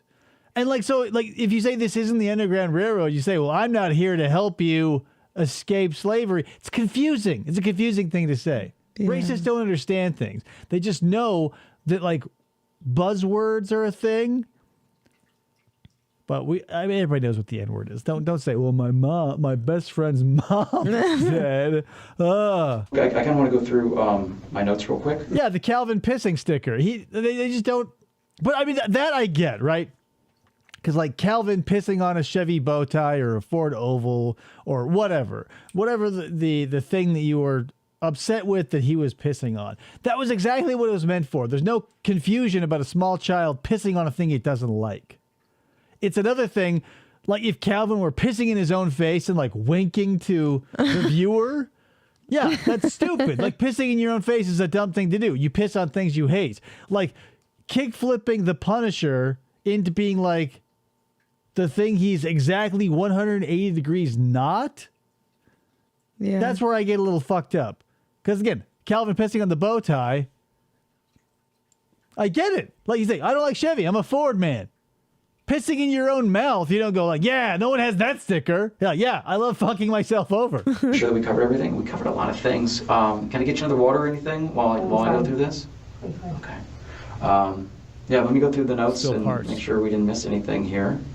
And yeah, we'll be right back. Is there anything else that you need right now? Use the restroom? A bag of Cheetos. Use the restroom? Okay, give me just 1 second. Make sure the restroom's clear. So you don't get lost and try to leave before we're going to arrest you. So thirsty. Woo. Whoop. Oh, you really see that grease stain now. Jesus. Yeah. It's like head diarrhea. So cold. So very cold. They keep her in there for so long. And like, this is like, I want to say 10 or 15. Yeah, that's speed. what you have to do, though. Like, if someone is stonewalling you and you didn't leave them in there initially for a long time, you have to go, okay, well, let me go review the notes. And then you go to, like, you get a sandwich, you stop by Firehouse Subs, like, watch a few episodes of your favorite, I don't know, maybe you're watching The Boys, take in a few of those. And then you go, oh, yeah, Susan's waiting. Shit. Okie dokie. Were you able to go to the bathroom? Yes. Okay. All right. So The end. while we were in there going over everything, and my supervisor came in, he's actually. Is there any reason my supervisor would have all those videos that we were talking about earlier? Kind of been listening a little. And something that caught my ear, like when we were talking earlier, you had mentioned the words, and I asked you to repeat it because I wanted to make sure I heard you correctly. You had mentioned terminology like reasonable and prudent in reference to how AJ was acting at your door while she was trespassing and everything. Where did that come from, that terminology? Is that I was a paralegal watching like TV? every day. Okay. Like documentary stuff, or like what? Probably just crime shows and stuff. Crime shows. Okay. And so you know how in crime shows they find like evidence and they do the work, and if something did happen, there's basically tons of physical evidence that can prove that. So, but you picked up the reasonable and prudent. But like, do you know what DNA is, Susan? You know what GSR is? Like witness statements. Familiar with any of these? Self-defense usually doesn't fly if you're... She watches Law and Order, reasonable and prudent. Yeah, I love when they say talking to their supervisor, because typically like a chief or like my captain or whatever. Captain, my captain. Talking to my supervisor, I always see like a dude in like a purple polo shirt with like a yellow collar wearing like one of those supervisors. I have to ask you this. Have you done any research on like the laws as far as like in Florida, as far as self-defense and things like that? I looked at it today. You looked at it today? When I was on Facebook. What do I have to say when I shot someone when I don't want to go to jail? Search. AI returns. Say they were trying to kill you. Exactly. I'm going to kill you. Say that to the police. Oh, thanks, ChatGPT. Who needs to pay for the premium edition when you give out such great answers for free? They tried to kill me. Case closed. Oh, and P.S. if that fails, tell them you felt threatened. And don't let your shoes fall off. Winning. It's just some things that, they had it up on Facebook. Describe that. Yeah, they had it up on Facebook. How to get out of a murder charge on Facebook. There was a whole thing. Somebody posted the entire castle doctrine. I go, what a coincidence.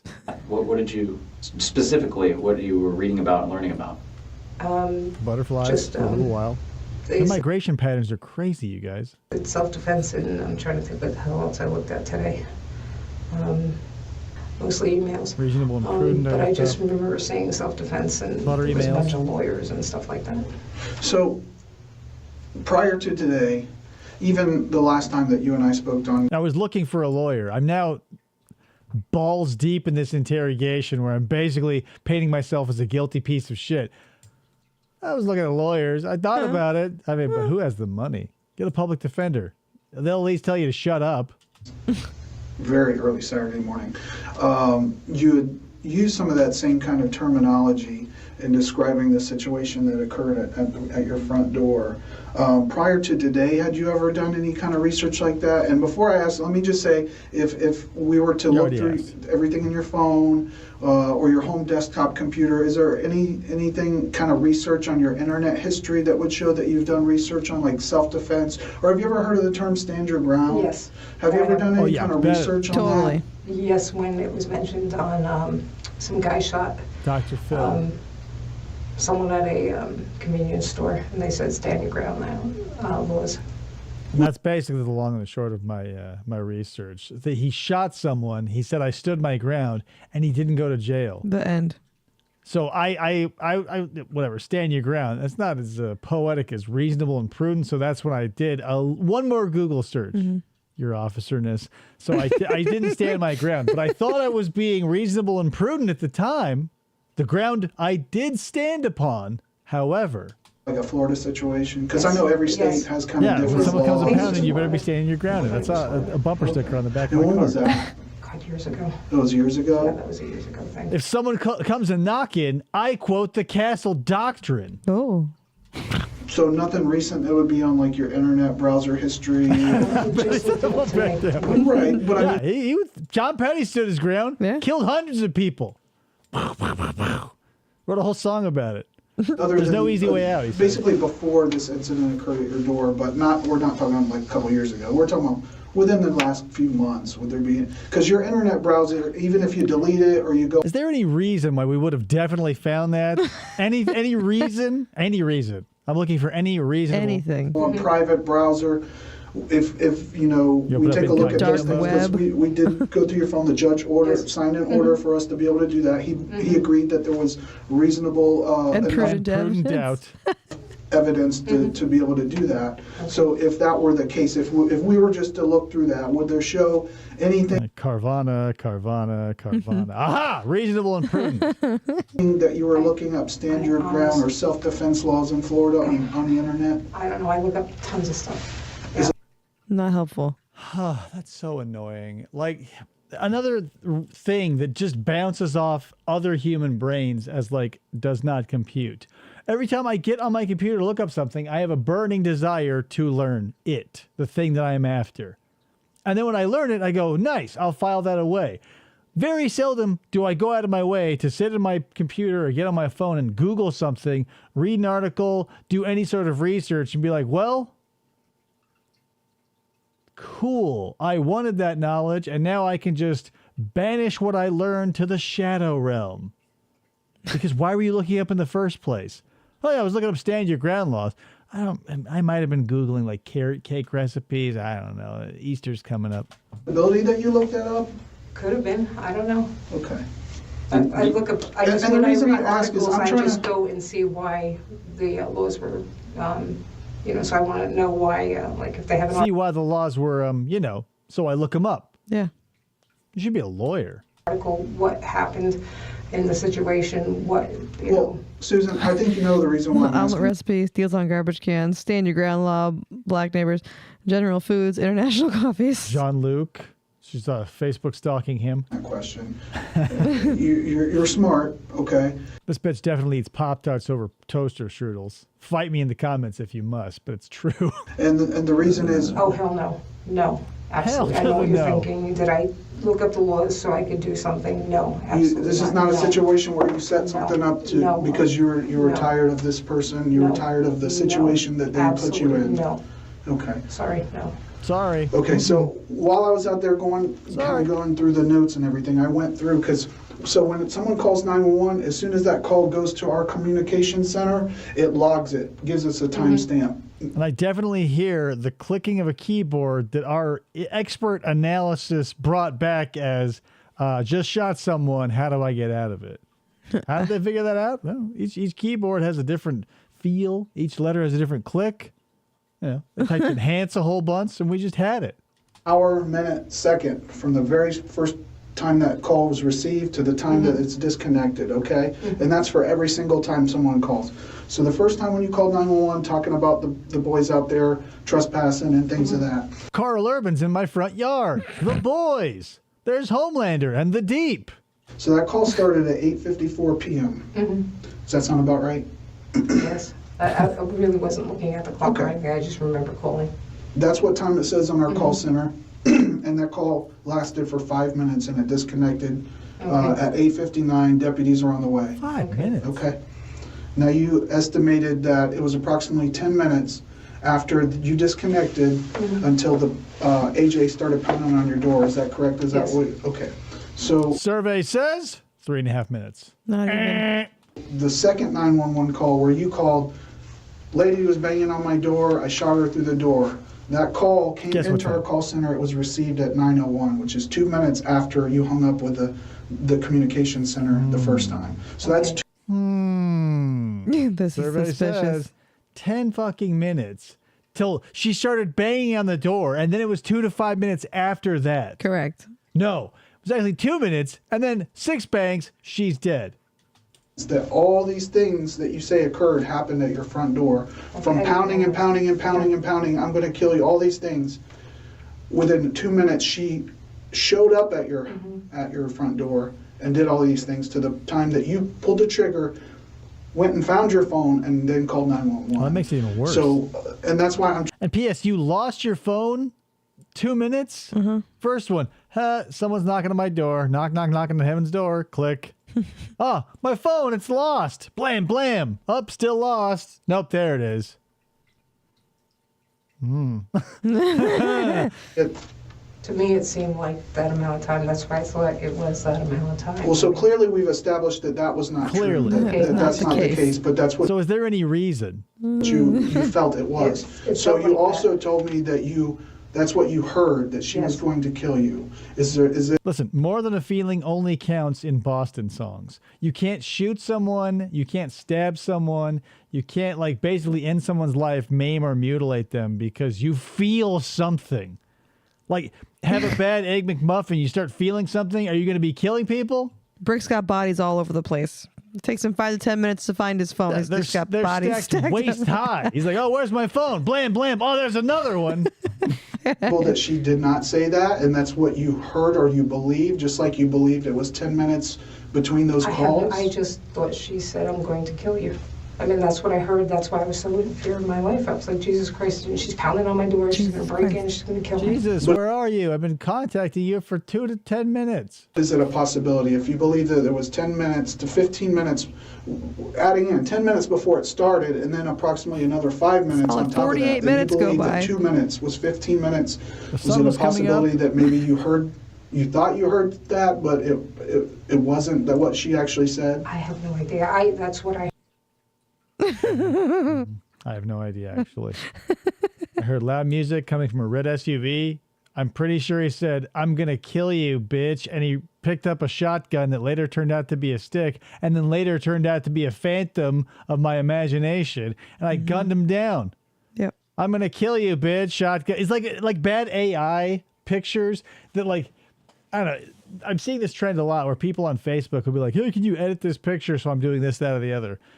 And, like, you know, objects appear from thin air, and, like, people will turn into, like, one of those goats that have, like, human faces that are, like, my nightmare fuel. Mm-hmm. It's like in Susan's head, just like in Michael Dunn's head, when he's going, I'm going to kill you, bitch. He's like a giant, hairy Sasquatch monster with like a shotgun that has like a Gatling gun style setup of barrels where it's like 12 to like he slowly morphs into just like a 13-year-old kid holding like a Harry Potter wand and wearing thick glasses. And he's like, blam, blam, blam.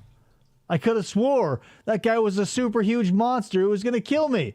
And then there's just like, it's not even like a human. It's like a Chucky doll, but not even like a Chucky doll. It's like a good guy doll. It's a my buddy and me. Oh, he's pulling a knife. Okay. I'm telling you what I heard. So, Susan, we've talked. JC is really failing her. She's like, Jesus, please help. And he's like, fire away, bitch. Phew. And he shoots out the window. I'm taking the We've win talked for enough somebody. that I've come to a conclusion here. You're a murderer. Everything that I've learned, okay? And I see this on a scale here. Detective Stiff had brought up, you are Susan. Are you the Susan that has done research on Stand Your Ground and has planned for this to happen? Was planning for this to happen? There's a spectrum here. Is this the Susan over here? And then there's also could be a Susan over here that was, I have a gun in the house. I'm scared. Someone is knocking on the door. I'd like them to go away. On a scale of manslaughter to first degree, where are we? Right? Unintentional homicide, let's say, is all the way over here. And first degree premeditated murder is over here. Where is Susan? Notice there's nothing on that scale that's like, I didn't do jack shit. Right. Like I was just baking Totes cookies and innocent. enjoying international delights, right? We're past that stage. You're either a negligent murderer or an intentional murderer. Where are you, Susan? Tell me a little bit about Susan. Who is this Susan? It's gonna. Susan's I picked up the gun and I spectacular. accidentally shot the gun. There's a Susan somewhere in the world like that. Yeah, she's got Sue's burgers. You've somehow found a spot in the middle where you're trying to explain this, but it doesn't actually make any sense. Oh. That within 2 minutes, because we know it's 2 minutes, within 2 minutes, this person came over and they were able to put down a series of statements, such as, and you said this, that they came right up to and they want to have a discussion with the way that you were treating their kids that day. You said that they were able to make that sentence. I want to talk to you about the kids. I'm banging on the door. I want to talk to you about the kids. They're making statements like that. We've interviewed other people that it was a very brief interaction. Statements. And then you shot them. Now, James Hansey with his accidental discharge in that lady's trailer. I was like, well, it was an accidental discharge. I just, boom, whoops. I fired the shot. it wasn't a castle siege. It didn't last for 20, 30 minutes. It was 2 minutes. So you're trying to tell us Sieging your castle doctrine. that a reasonable person would shoot somebody for less than 2 minutes of making statements outside. That doesn't make any sense. So that I have to look on the scale here. Where is Susan? Did she plan this? Is Where she are a you? cold-blooded Scale killer of that 1 to plans crazy. things? Was this And an 1 is also accident? crazy. Or was this something that got out of hand? Is it somewhere in the middle? That makes more sense. Not what Susan's telling me. Is it somewhere in the middle? Because I know that I talked to detectives. Right? It's the worst type of discharging, the accidental. Intentional, I get. Accidental? Ooh. That we kind of went through your first interview. And in that first interview, you had even said to the kids, you know what, go get your mom. I'll No, I shoot didn't. her. Fucking get her. You said something along the lines Yeah, the kids were telling you all these horrifying existential things, that you're an old white lady with no prospects and your real estate portfolio is weak. And you said, yeah, go get your mom. I'll shoot her.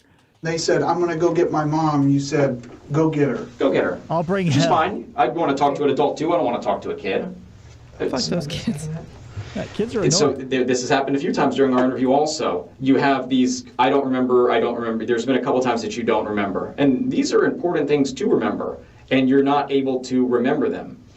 I believe that you do remember them, and that worries me. That makes me feel like you're not telling us it I'm a because little creeped out. you are that you are Susan, the person that is planning. I'm just trying to figure out who's sitting in front of me here. Is it over here? I've been planning this. I picked up the gun and I was waiting for her to come over because it was very quick. It was 2 minutes. Because again, the story you're telling us is absolute bullshit and makes zero sense when applied to common logical constraints. So what's happening here, Susan? Well, I'm the victim who ended up killing someone. Can't you see that? Sure. Most of the time, the victim is the one who dies, but this time it was me. or it was I had the gun in my hand and I made a mistake, but now I've dug my heels. So I didn't do that either. So she's like shaking her head for both. She's like, it's not premeditated and it wasn't an accident. No. What is there left, Susan? And I've made these statements so far to Detective Stitt about a mistake I made, and I feel like I can't go back. I don't want to feel like you're at a point that you can't go back. We are all human. And I'm going to tell you this, 99% of the people that sit in front of me in this room, they do not tell me the truth like the entire time. But then we get to a point where I show them that everything they're saying actually doesn't make any sense. And I always tell them, I say, look, we want to go the path of least resistance. We don't want to go down the path of embarrassment or humiliation or I made a mistake. They don't want to do that, but I show them everything. And they, Right, like I'm doing to you. Is there any reason why you think that's happening? Is there any reason why I look at all these videos and we're looking at all these notes? Is there any reason, Susan? No, I was 5 minutes. She said, I'm going to kill you. She enunciated very clearly through the door. I stood my ground. and I don't hold it against them. I don't take anything personally. If you had said something before that was not true and you felt like you had to go down that path to protect yourself or whatever it is, but it's not true, this is your opportunity to tell us. And I'm not going to hold it against you. I'm not going to say Susan is a jerk or a liar or anything like that. I'm going to say what Susan's a jerk. It's true, but I won't say it. Susan's saying now makes a little bit more sense for me and Detective Stitt. And this is that opportunity. If something is different than what you originally told us, I might be able to make sense out of it because I know your history now. I know that you were a victim of some kind of sexual trauma. I know that there was things that happened to you when you were in school. I know that you have gone through hard experiences. And maybe that Others influenced why you said the things you said before. But I can tell you right now, what we've learned, what we've discussed all leading up to this, it doesn't make any sense. So this is your opportunity to actually tell us that something that does make sense. Her head is just fucking spinning because all she's doing is like, yep, I'm agreeing with you by nodding. Yeah. Here's the thing, guys. This is a pet peeve of mine, like the poisonous venomous thing. This is a nod. This is a shake. So when I hear someone saying, oh, you're shaking your head, yes, that's impossible. Yes. Yes. No. I see you're shaking your head, yes. How? They're nodding. I'm not going to hold it against you. I'm not going to get mad. But whenever AJ was coming over that evening, what happened? What happened? Bring me to that moment when you had the gun in your hand. What were you thinking? All I wanted her was to go away. I just, I felt she was going to come through that door and kill me. I'm sorry, that's what I felt. I just felt she was going to... I'm not sorry I killed her. I'm not sorry she's dead. I'm not sorry her children now have to live a life without a mother figure. But I am sorry that I was scared. I'm so sorry about that. I'm sorry, you guys. I was scared. Oh, all's forgiven. Sorry. door and kill me. Okay. It was a tremendous fear. I mean, Did you feel terrible. bad for what happened? Oh, Christ, yes. Because you haven't really expressed any of that at all, ever? Because the first time that we talked, there was a point where I informed you that AJ had passed away. And you held your hand up like you were expecting a high five. And then after about 15 seconds, you slowly lowered it. What did that mean, Susan? And I wasn't sure if you've been aware of that or not. I know they See, that's the thing. Brick, you and I were like right there because I've been hearing Janie's got a gun in my head for like the last 45, 50 seconds, but hearing Susan, like... ordered her in an ambulance from there. No, I saw them doing CPR. Yeah. So when I informed you of that, you showed emotion. You showed what appeared to me to be at least somewhat of a remorse for what had happened. So do you feel bad for what had happened? I feel bad that I'm going to have to end up in jail. Absolutely. Do you feel bad for the children? Christ, yes. Oh, Jesus. So not as bad as I feel for myself because my knee, Your Honor. It goes backwards. My knee surgery. I had 17 surgeries, and now their mom's dead. Yeah, guess what? You survived all those surgeries, and their mom didn't survive your warning shot. Yeah, it's like when the hurricane blew through Springfield and Sanders, Flanders' house was absolutely decimated, it would be like if Homer came over and like, yeah, I got a leaky faucet in the back now. And he's standing in front of a pile of rubble. And I think, Detective Pender we're trying to give you the opportunity They're coming in, man. To try to explain some of these discrepancies in the story. Now, the things that don't really add up or make sense. Keep nodding. And you maintaining that you were in fear for your life. It just doesn't make sense. And I feel like at this point, today you really haven't, and I'm not judging you, everybody. Seriously, like this other guy, he's so like overly animated in the hands and everything. I'm just talking about Susan. She's agreeing with literally everything implicitly. Processes things differently. So I understand that. But you haven't really seemed remorseful for today, at least, for what had happened. I said Jesus Christ, yes. What else do you want out of me? God, you kill one person. They want you to like feel sorry for it for the rest of your life. Rude. It just makes me sick. I got this general malaise, Yes. the sickness, this horribleness. It's back. I hope you don't kill another person since you're feeling so horrible. I can't take it back. It's transpired. It's in the past. I don't know what the hell to do. Transpired. It's just He was probably shutting down again. Do you think that's a trauma response or something? I know you said you had gone through a lot of Probably flat because affect and things like that I don't in know the what the past. hell. I mean, it's a horrible situation. And inner conflict is horrible because, it goes against my faith. I broke a commandment. I just did I feel horrible for what I did. Okay. In record time, you broke a commandment. It wasn't 2 to 5 minutes. It was 2 minutes total. Like you were speed running, like breaking, basically number one on that list, right? Like, not disrespecting your father or your mother and coveting things, all the other things that are like on that table of contents that are the 10 Commandments.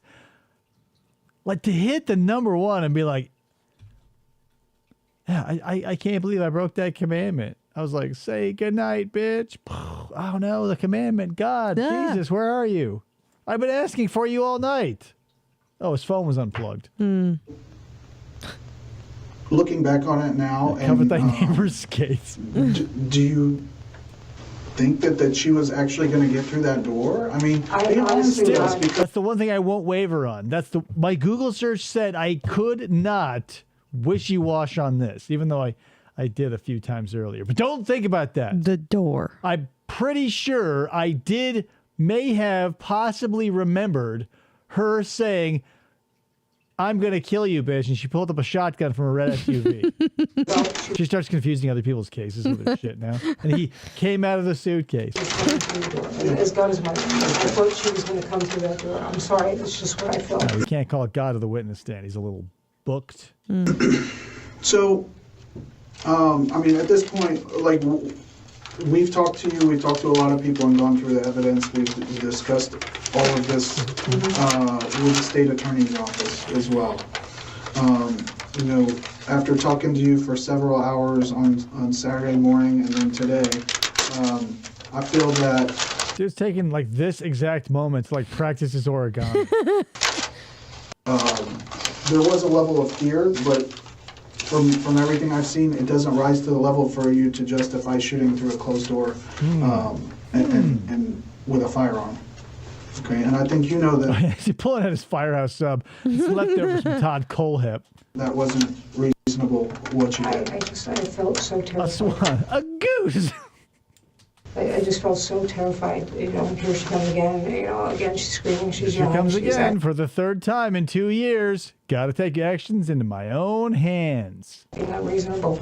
And Prudent. Let me ask you this. You said that you went on Facebook today.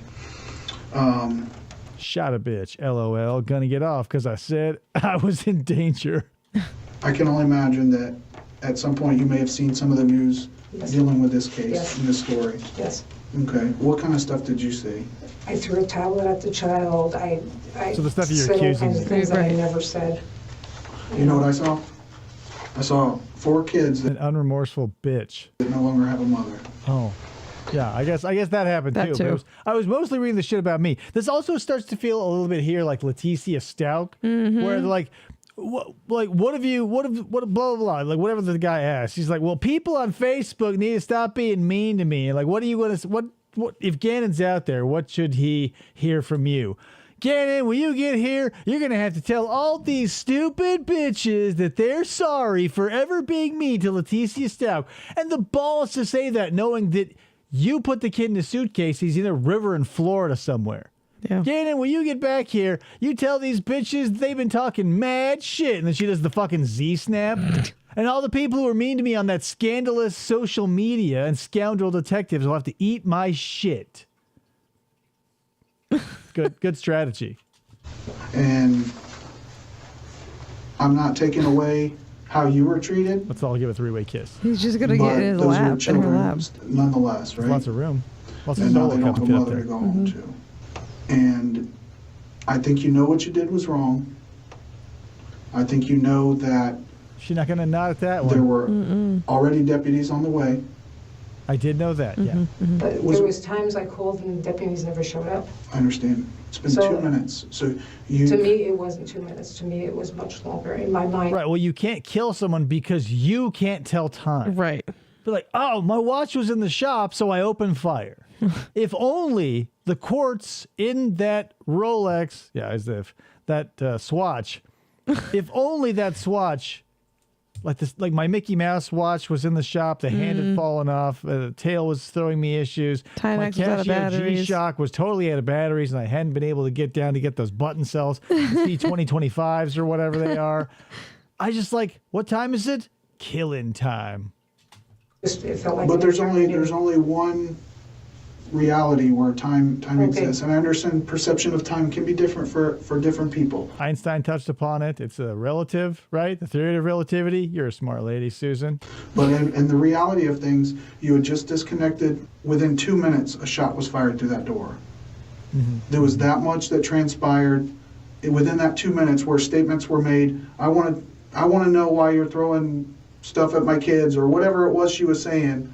She did say I was going to kill you. She said, I am going to kill you. And I think she said the B word. And then shot fired, and she's down, and then another 911 call comes in. There's no way to justify that.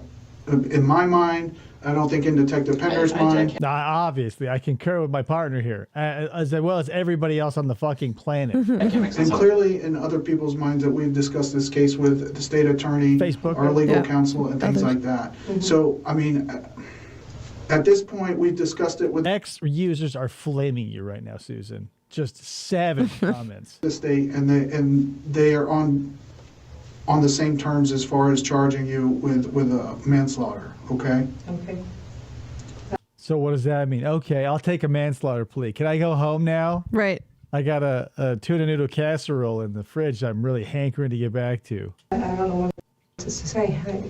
I was in fear for my life. I mean, honest to God, I just feared that she was going to come through that door. I'm sorry, that's You how I know what? felt. You're off the hook now. I can't Oh, change you the were way I felt. afraid. Oh. I mean, it was sheer terror on my part. I mean, honest to God, I was Felt sick. It was horrible. Sheer terror. Not to touch back on Lovecraft, but oftentimes a lot of his things are unknowable and indescribable, but somehow still finds the words to write a story. That's where we're at here. How did you feel? Horrible. Oh, horrible how? Just sick. All right. Symptoms being feeling horrible. Just we're in the that feedback sickness. loop again. When your fear is being scared. Yeah. So, one of the things I want to ask, because at the point where I did let you know and I informed you, what had ultimately happened to AJ after that shooting, that she had passed away, and obviously she has 4 kids, and I was observing the interviews that were conducted with them and the emotions that they were going through. Absolutely heartbreaking. Not to break the mood, but Jesus Christ. When the friend of the family, there's body cam footage of he breaks it to the kids. He's like, Mom is never coming home. Fucking soul rending the reaction. And this bitch is just sitting here I was afraid for my life. My kidney's aorta. Fuck you, bitch. There's a special place in hell for you. Pick a level, any level above 6. is yours. I don't care which. And you shared Below some of 6. those same emotions at points through the conversations that we had. And I just want to, like, obviously I can't let you talk to them or give a message to them and like face to face. Write a note. Do you forgive me for murdering your mom? Check yes or no. But I would like, if Maybe. it's up to you, if you would like to write them a letter or something to kind of, you know, whatever's on your I mind. want to know what she writes. This is another classic interrogation strategy. They floated this rather to Jim Roush in that classic interrogation. But if they feel like they're getting nowhere, they say, well, it'll help if you show some remorse and if you write a letter basically detailing the crime in a way that you weren't able to do when we were asking you a question. Yeah. So and they always frame it as like, well, would you like to help them or help get blah, blah, blah, blah. Maybe if you're the most charitable of human beings, you can probably think that on some level the cops are like, yeah, this will help give closure. But that's less than a single percentage point of what's going on. Because it's like, hey, you want to write down and put in writing irrefutable evidence and then sign and date it at the bottom and say, hey, well, or be like Jim Roush and be like, well, it depends if you make me sound like a total predator. Yeah. Yeah, sorry your mom's dead, but my knee hurts and I had back surgery. So I hope that helps. Love, Susan. Merry Christmas. Your heart. You don't have to. We're just going to leave a notepad and a pen in the room. Obviously, we have some paperwork to do, so we're going to have to step out to do that and obviously talk to our... We'll have to check the APR, see what the financing is. We're going to put you in for 72 months to start, see where it goes from there. boss. We'll just I offer it to everybody that we can't let them talk to, so it's just something we do. That's something we do to bolster our case against you. Yeah. Would it help you if you did that? So if you'd like to do that, We're going to get that paperwork going, like he said. but that's where the the state's booking at right now. That's where we're at. And I'll talk to you a little She bit more does about not that in realize just a that minute, okay? at But all. if- Still. Just like Sarah, when they were like, stand up, Sarah, and turn around. She goes, why are you doing this? Why are you doing this, please? Not intentional. Arr, arr. She's like a little like a gremlin trying to bite him over her shoulder. Yeah, not intentional. All right, like she's a chihuahua. like the rest The vet with a cone. on something, that's right there, okay? Does she touch it? Milk, eggs, tuna casserole. There we go. Oh, a whole 3 sentences. You're right. Sorry about that shit, man. But she was banging on my door and I was scared. Love Susan. Here's Head the over best there in a part of second. this Can you go ahead and fucking stand up? I thing. need to get a picture of you before we walk you over. For the prison yearbook. Stand up for me real fast. All right, can you fast take a as step you can. back? This is not a good camera for... You're way too close, Right. Susan. All right, hang on 1 second. Let me go take the stick. We're going to head on over there, okay? Where? Wait, what? Where are we going? Just a sec. All right, Susan? Wow, looks like you wrote the script to the greatest story ever told right there. Deliver that.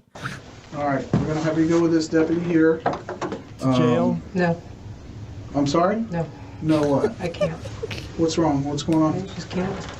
I can't Sorry, go. I can't do Jail this. doesn't for me, sir. I love when this happens too. This is another staple, a comfort food of interrogations. They go, okay, turn around, stand up. You're going, jail ain't for me, sir. Yeah, jail isn't really for anyone. It sucks there. No one wants to go there. No, I can't. I just can't. I won't. So you want to spend the rest of your life in this small room because you're not leaving, right? You're not going home. What's the bond? None for murder. Like 9.5 times out of 10. No, I can't go. No, you Jail's can not go for home me, then. sir. I can't. I told one of my favorites is like this kid. He's a kid because he's like 18 or 19, like shot and killed a dude. And I'm like, you're going to jail tonight. And he's like, well, I told my kids I wasn't. And he goes, that's great. He's like, I lied to my kids. I can't lie to my kids. He's like, you shot a dude in cold blood. It's on tape.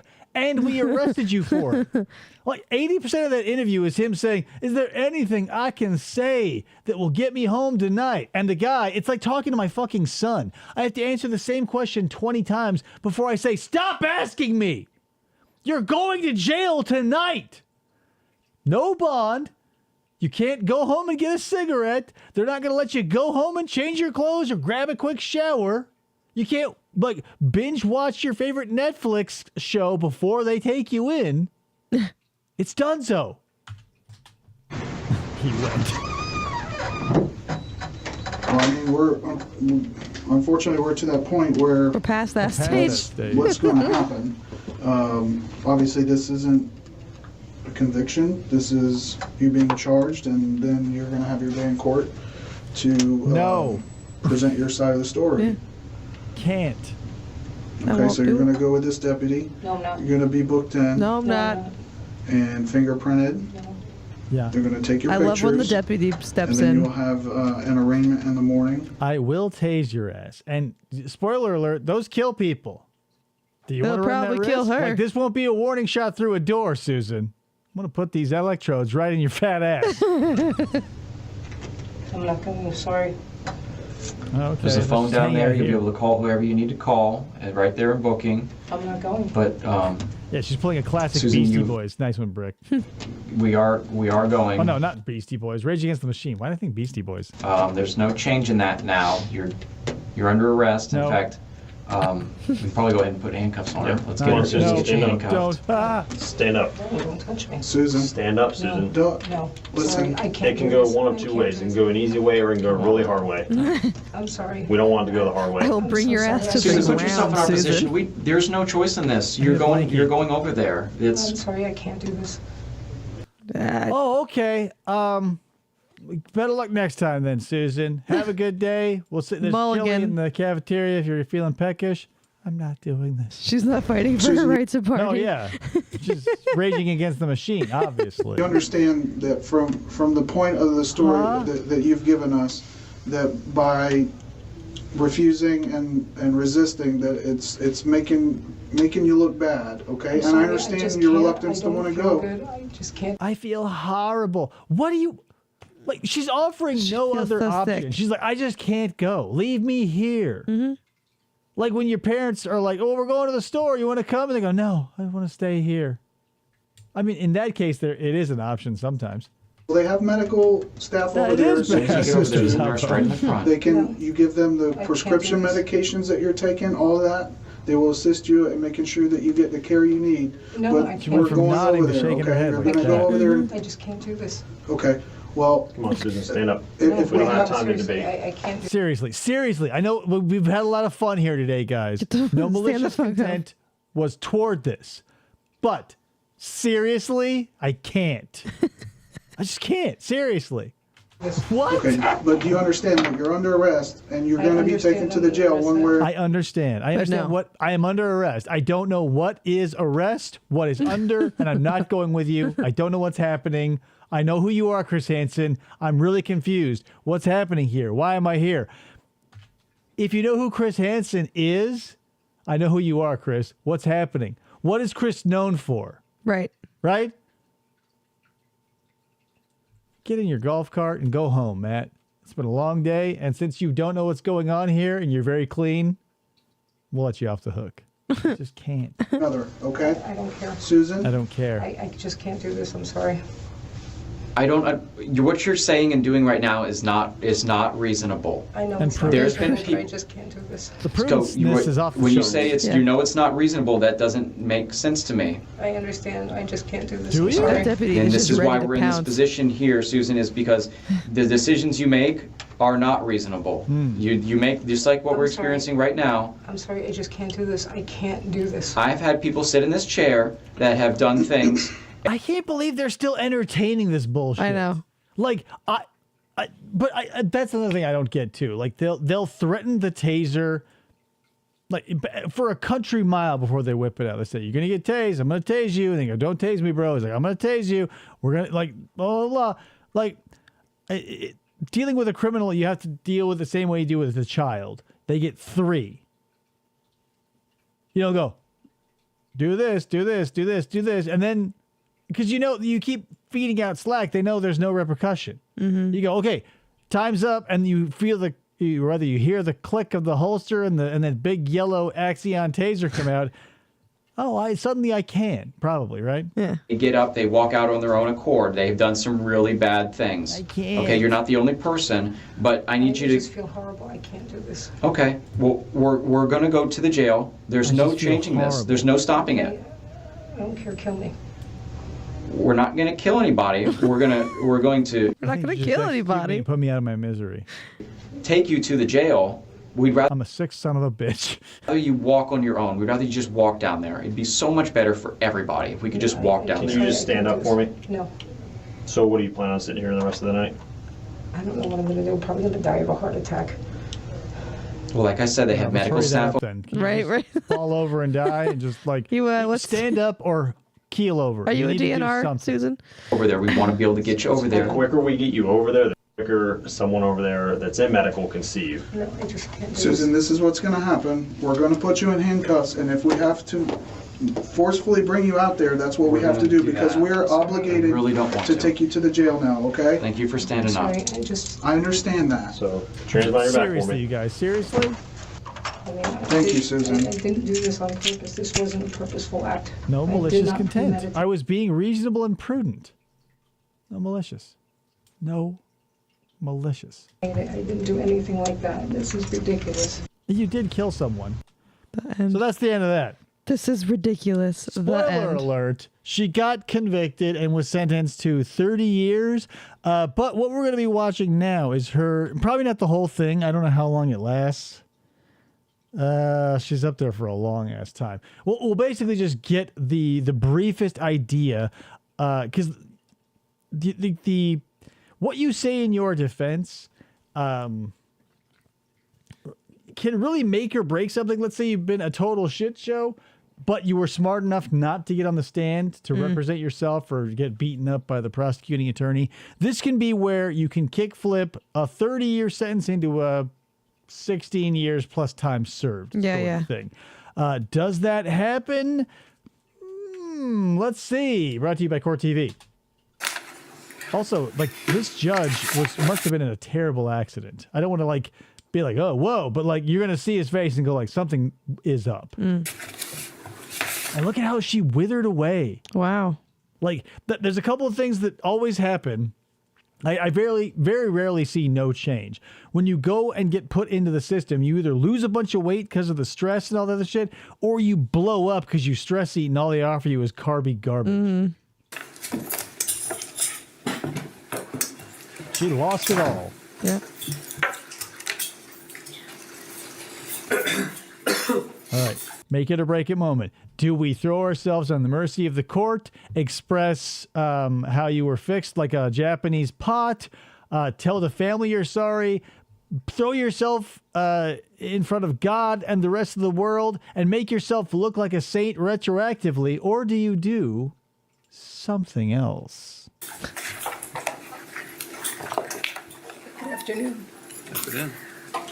I'm making a statement so you understand my actions and my reasoning the night of the shooting. All right, here we My go. medical disabilities. Oh. I've had 25 knee surgeries on my right knee. Ended up having multiple replacements and then a catastrophic failure due to an allergy.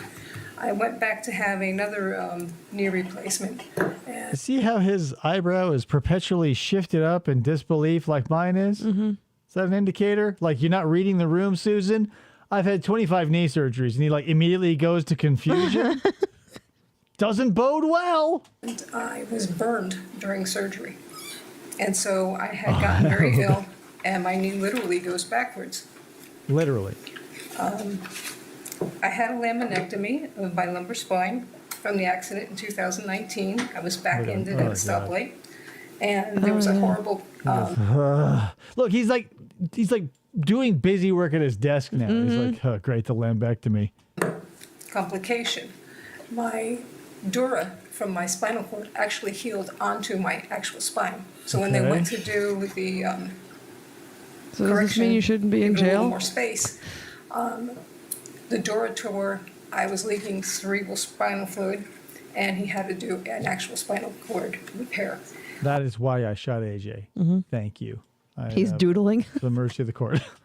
They didn't know if I would walk again from that. Okay.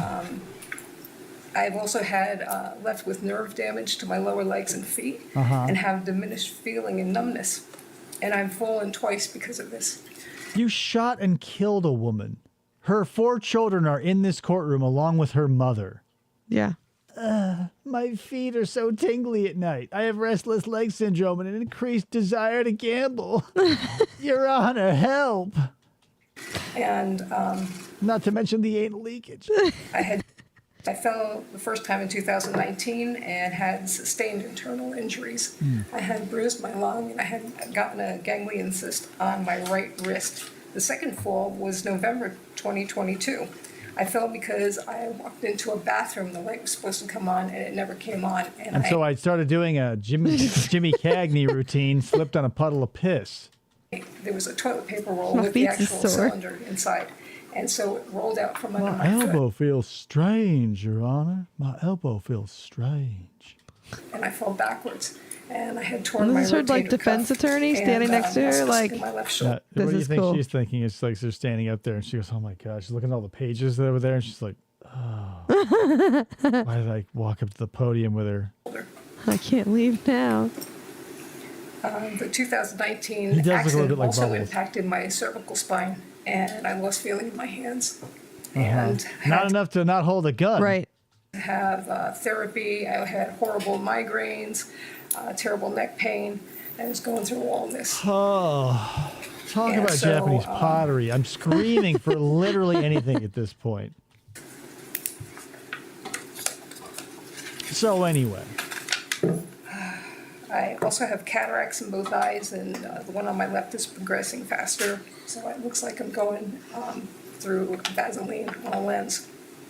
And I have Put a lot of Vaseline in my eye. heart issues and high blood pressure. Right, but are you dead? Are you dead? And are your 4 children in here mourning your death? No? Your knee hurts? Oh. But did you die? And there's a reason why I'm telling you all this. Oh, I can't wait. Oh boy. And that is... Turn the page, I have Susan. carpal tunnel in both hands and Oh, I thought you said there was a reason. muscle loss and diminished gripping capabilities. The first time I encountered Miss Owens was February of 2022. I couldn't was grip about my 7 gun enough. weeks after the neck fusion, and she basically attacked me. And she Basically, I mean, not in so many words and not according to any real definition or fake definition, but basically that's how it went down. She attacked me and I damaged my cervical spine. threw the sign at me, and I thought, what is going on here? I didn't expect to be confronted like that. And I had a huge red scar on my neck at that point in time, and she Might have been a vampire though, so.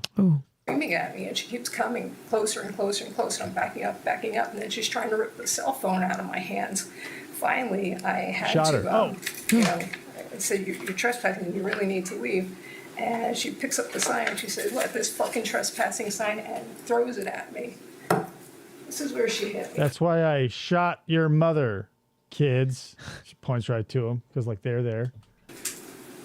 See? Let me roll up my pant leg. Owie. I got an owie. Hey, let's pop open this casket. Do you see any injuries on this lady? She can't tell us about them. So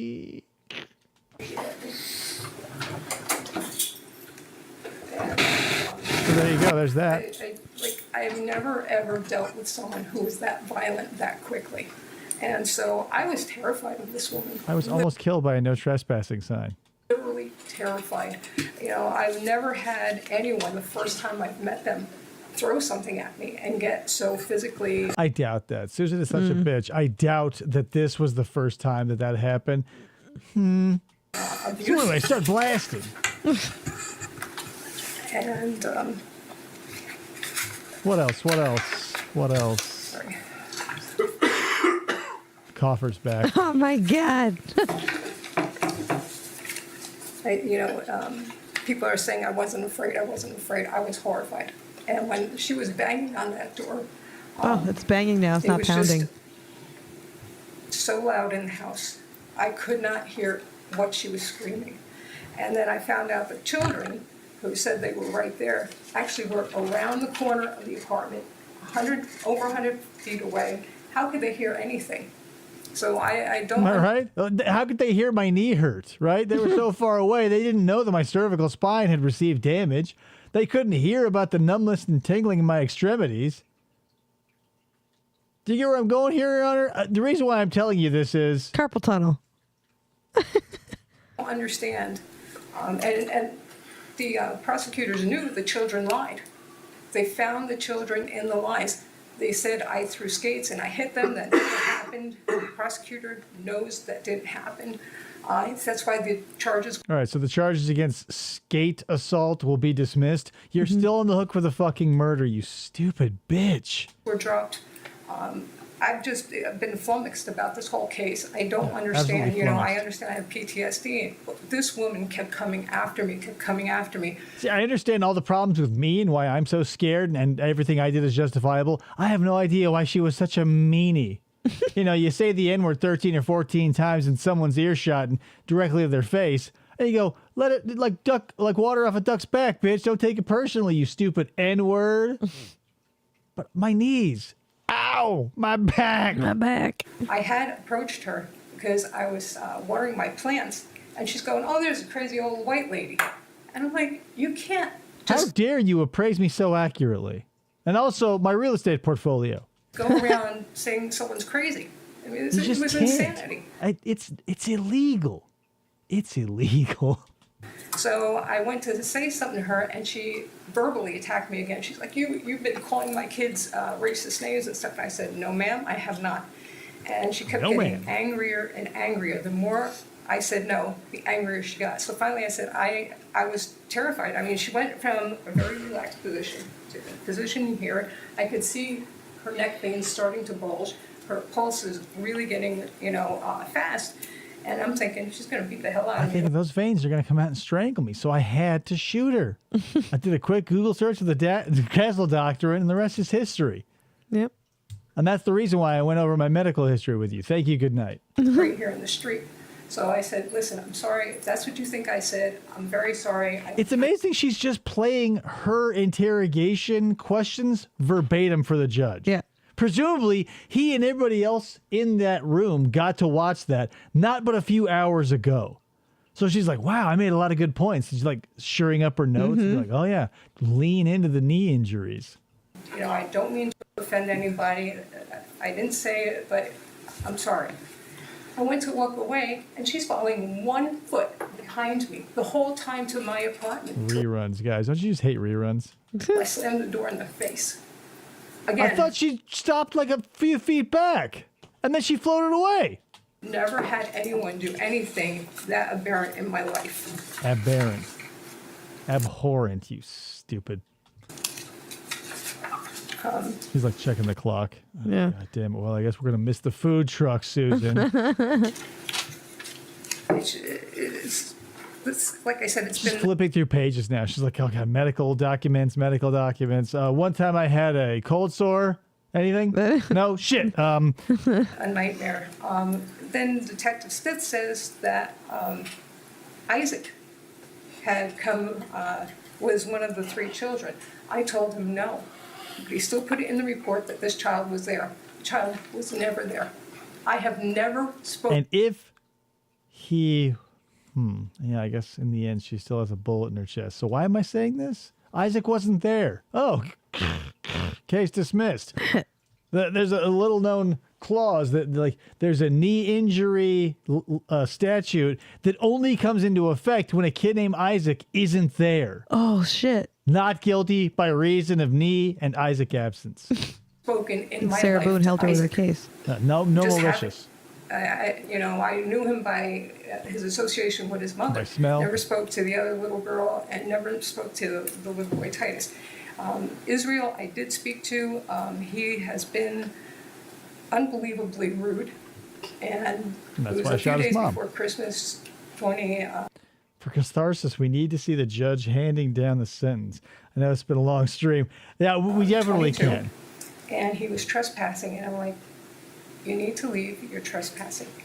And so he turns to me, he says, you're old, you're white, you're all alone, nobody cares about you, you're worthless.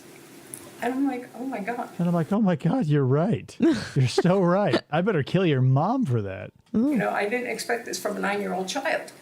And so I finally said, you know what? We come into this world alone, we leave this world alone, get used to being alone. And he left. And next thing I Real zinger. Real zinger. you know, she comes back and she's screaming and banging on my door, banging on my door. I'm like, what in the world is going on? You can't talk to my child that way. I said, ma'am, you need to leave. And so she was banging and banging. She breaks the door frame. She broke it so much that she bent. There was no visible damage to the strike plate, to the hinges, to the doorknob itself, to the deadbolt, to the chain, to the molding. Yeah, we heard about the whole detective door. was banging on it. But I could have swore there was some. I mean, was there any reason why there wouldn't be? The actual strike plate.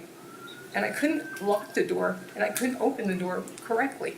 I was like, if she's going to do that to my door frame and break a metal piece, what is she going to do to me? I also have a... Yeah, if she could take her rage out on a 2 by 3 inch brass plate with such ferocity, my ass doesn't stand a chance. She huffed and puffed and damaged the door. Yeah, and those plates are made for striking, and it couldn't handle it, Your Honor. Couldn't handle the striking. From that same fall when I was on the toilet paper, I have an aneurysm on my left kidney artery.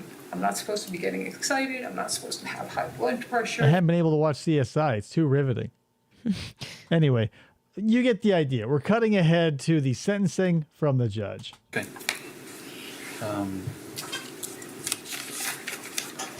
I would just, it's in the PSI, whatever's in the PSI I've looked at. I don't generally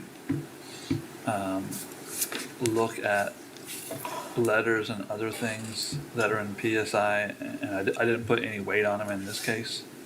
The reason I do that is because I think I've pretty consistently over the last 17 years sentenced the same, pretty much on the nature of the offense, Milquetoast, Judge. whatever the person's prior record might be, and whatever I think they may do in the future. I think that's pretty much how I do it. If I start looking at letters from friends, well, the problem is that I may give Anyway, Susan, I had 14 knee surgeries. a break to someone because they have friends, and someone who doesn't have friends doesn't get that break. So I simply never do that. I sentence everyone pretty much the same, I think, over I got that a period chart. of time. Helps a lot. I do find that the defense has produced evidence that she would qualify for departure because she has for a mental disorder. I think they found. I find they've proven she has PTSD, which is a recognized mental disorder, and is unrelated to substance abuse or addiction, and that she is amenable to treatment. So I do find she would qualify for that departure. On your second one, the capacity of the defendant to appreciate the criminal nature of the conduct, I don't find there was sufficient evidence to prove that departure. There was no indication that she ever did not understand what she was doing, or that shooting at a person would be against the law, or that she couldn't conform with the law in any way. As a matter of fact, she seemed to be, prior to the shooting, calling the police. So it didn't appear to be any situation where her capacity was impaired in any way. I don't find there's evidence that the victim was the initiator, willing participant, aggressor, or provoker of the incident. Otherwise,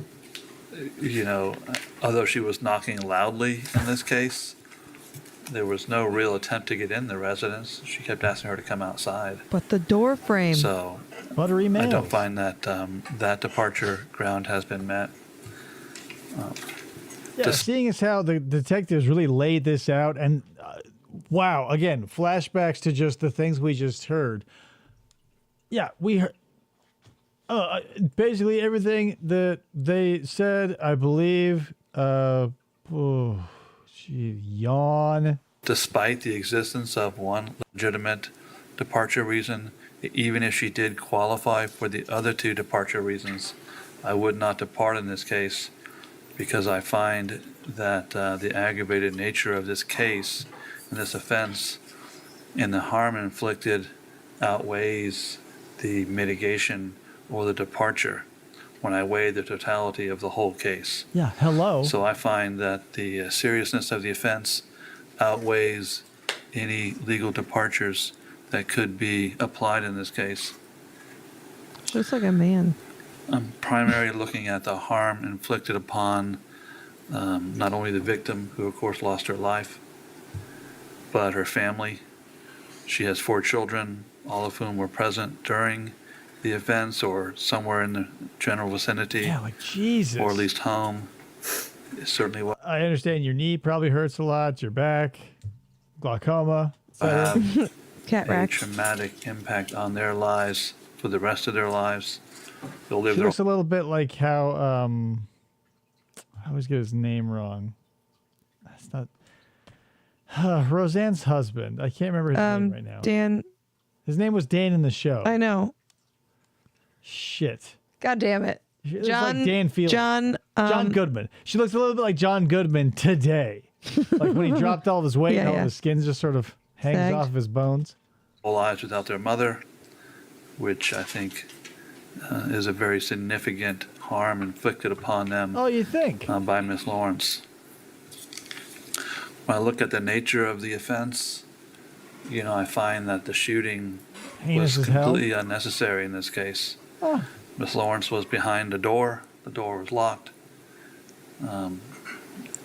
She had already called law enforcement. They were en route. She knew they were en route.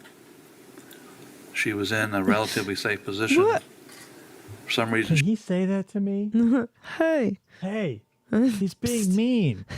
she went into her room and found a gun. Stacked them somehow. She could have stayed in the room and put another locked door between her and Miss Owens, but she came back out, put herself in front of the door. Have a national delight. And at the time she fired the gun through the door, she was safe. Miss Owens was simply, although she was clearly banging loudly and was probably very angry over the whole situation, it appears to be she was mostly demanding that Miss Lawrence come outside, which would indicate a straight she fight. had no indication of coming inside the house.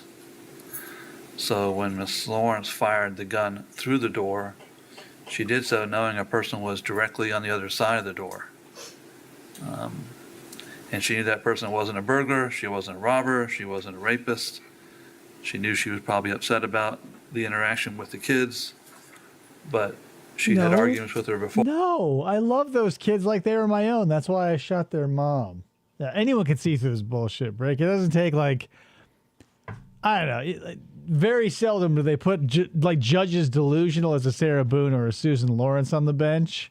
They typically have their heads on straight. And especially when the story is so fucking insane. Like, I've heard some insane stories in interrogation settings. But hers, it was so bare bones even. It was just like, well, sure, it's pretty unfleshed out. And she ended up dying. And, stand your ground and prudence and all this other stuff. But yeah, the physics of it doesn't make sense. And no real harm came other than, I guess, a sign was thrown at her. Paper sign. Yeah, a paper sign left a mark on her. She's like, let me pull up my pant leg, Your Honor. That's a wicked paper cut. Oh. And that's when she decided to... It wasn't paper, Your Honor. It was metal. Shoot. I find that the shooting, when I listened to every aspect of the trial and every aspect of sentencing here, it's... murder, through and through. The facts don't rise to a murder charge, but they are very aggravated manslaughter. Because the minutia that separates those two can be extremely frustrating at times. Because, I don't know, man. A car has a use that doesn't exclusively end in killing somebody. So, a manslaughter charge, I would get, you hit someone with a car, or something that isn't I think anytime a gun comes into play, that's murder, because you can't be like, oh, I was using my gun to till the fields. Right. That was like a planned. And someone died. Like running someone over with a thresher or a tractor or something. Yeah, like a bunch of stuff falls on someone and kills them because you stacked it. Like, I get that would be manslaughter. Like, guns, one and only purpose is to shoot projectiles and end things at the end of that rainbow. Mm-hmm. Am I being too hard-edged? I don't know. Oh, yeah, she's like Daniel Boone. The shooting was based. No, she's like Davy Crockett. That's what I meant. With Jewish payas on the side Davy of her, Crockett. her coonskin cap. Anger than fear. And I think that's pretty well established in this case. No, So I just can't. I can't go to prison. You're on the taser in the room. when I weigh it out, and believe me, I find that I'm she's like a victim Pat of child sex abuse was a Christmas special. significant mitigating factor. And she has no criminal record, which is also a significant factor. However, we also have a tremendous harm inflicted upon this family. Typically, Davey is spelled Davey, but I'll allow it. But watch yourself, McCoy. And the victim's family. So, Davey what Cricket. I'm going to do in this case is she be adjudicated guilty of manslaughter with a firearm, or serve 25 years in the Department of Corrections. With credit for 538 days. It's $100 cost of prosecution, $100. $100 for prosecution. Wow. Like speeding tickets are like $400, but to prosecute your ass on a state level, it's a C note. Jesus. Fine. Court cost. Good luck to you, ma'am. You have 30 Court days cost of $17.34. Right. Whoa. to appeal. Good luck, The man. defense requesting All the right, so not appointment 30 years, 25 years, but close enough. At her age, that's a death sentence. Right. of public defender for purposes of appeal. Yes, sir. Just a few more things I want to put on the record. Yes, There ma'am. was never an offer by the state. The state had asked us to make any reasonable offers. Ms. Lorincz chose not to do that, just for the record. We Okay. also did not file a stand your ground motion for strategic purposes. That was also Not just for emotional purposes or purposes of like logic, but for strategic purposes. I mean, we had no reason. Was any reason? discussed with Ms. Lorincz as well. Just wanted to put that on the record. That's it, Judge. The state asked for a plea deal, and we turned that shit down from coast to coast, a la Sarah Boone, and it worked. Instead of doing 16 years with credit for time served, we're going to take the whole enchilada of 25 years, but you'll get the 500 days time served. So 24 years and 3 months. See you then, Susan. Good luck. You'll be coming out in a box. I'll appoint the public defender for purposes of appeal. Good luck to you, ma'am. Thank you, Judge. May we be excused? That doesn't feel very sincere, Judge. I don't think you wish me good luck at all. So there you go, guys. Rehash and rehash and rehash. We get it. She's a terrible person. She ended up where she should be. Bye, Felicia. Bye, Susan. Like, God damn it. Like, there are some cases where, like, it's drugs or money or whatever. This reminds me also of, there's video out there from a dude's house where, like, him and his neighbor across the street were constantly at each other's throats over this, that, and the other. So there was, like, some snow blowing going on, and the dude was out there in his yard working, and the other neighbor comes out, and they have some words in the street. The wife is out there too. So the guy with the snowblower runs into his house and gets a gun. And the dude's last words were, "What, are you going to shoot me?" Followed by a gunshot and him saying, "You shot me." And he dies. He then gets, like, then the shooter goes into his house and gets, like, a rifle, if I remember this correctly, goes into the dude's house he just shot, and shoots his wife. Kills them both over snow blowing. And then he goes back in, blows his own brains out. Like, what the fuck, guys? I understand that neighbors are annoying, other human beings we can have entanglements with, but don't, even if they are absolutely abominable human beings, don't feed the fire, because you'll both get burned. You want to play gas while they play match, you're both going to end up in a terrible place. Yeah. Holy shit. You know, and that's just the thing. Like, I'm sure there are some there probably aren't. There's no place you're safe from delusional people. Even if he didn't have a gun, he could have come out with a knife or a club or whatever and taken those people out like baby seals. Like, what is your life worth? Is it worth dealing with a little lawn clippings, a little snow, a little loud music? Is all of that worth like possibly dying? And worst case scenario, best case scenario, being entangled in the court system for the rest of your fucking existence as you either file frivolous lawsuits against one another or commit petty crimes and you're in and out? Mm-hmm. Right. Probably not. No. Good luck to you, Justin. Dustin, Crustin, good luck to you. I'll go get rid of every DVD and CD I have. It's too late, bitch. It's too late. Unfucking believable. So that was Susan Lorincz. You know, good riddance to bad rubbish. Whatever. So many senseless. This is the most senseless I've ever heard. It's always the worst case that someone involved has ever heard. This is about par for the course, sadly. Like, no remorse, lack of frontal lobe development, just fucking whatever. ASAP. All right, guys, thanks so much for showing up. I will see you on the next episode of FFOP Radio, which will be next week. And we're going to be doing some spooky stuff because it's April Ghouls. You guys know how much I love Halloween. Spooky. So I will see you on the other side of this weekend. Bye. Adios. Shut the fuck up. Be a man. No, yes.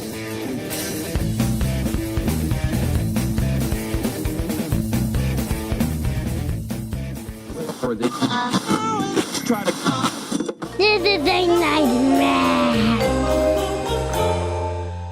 Fistful of Podcasts Radio.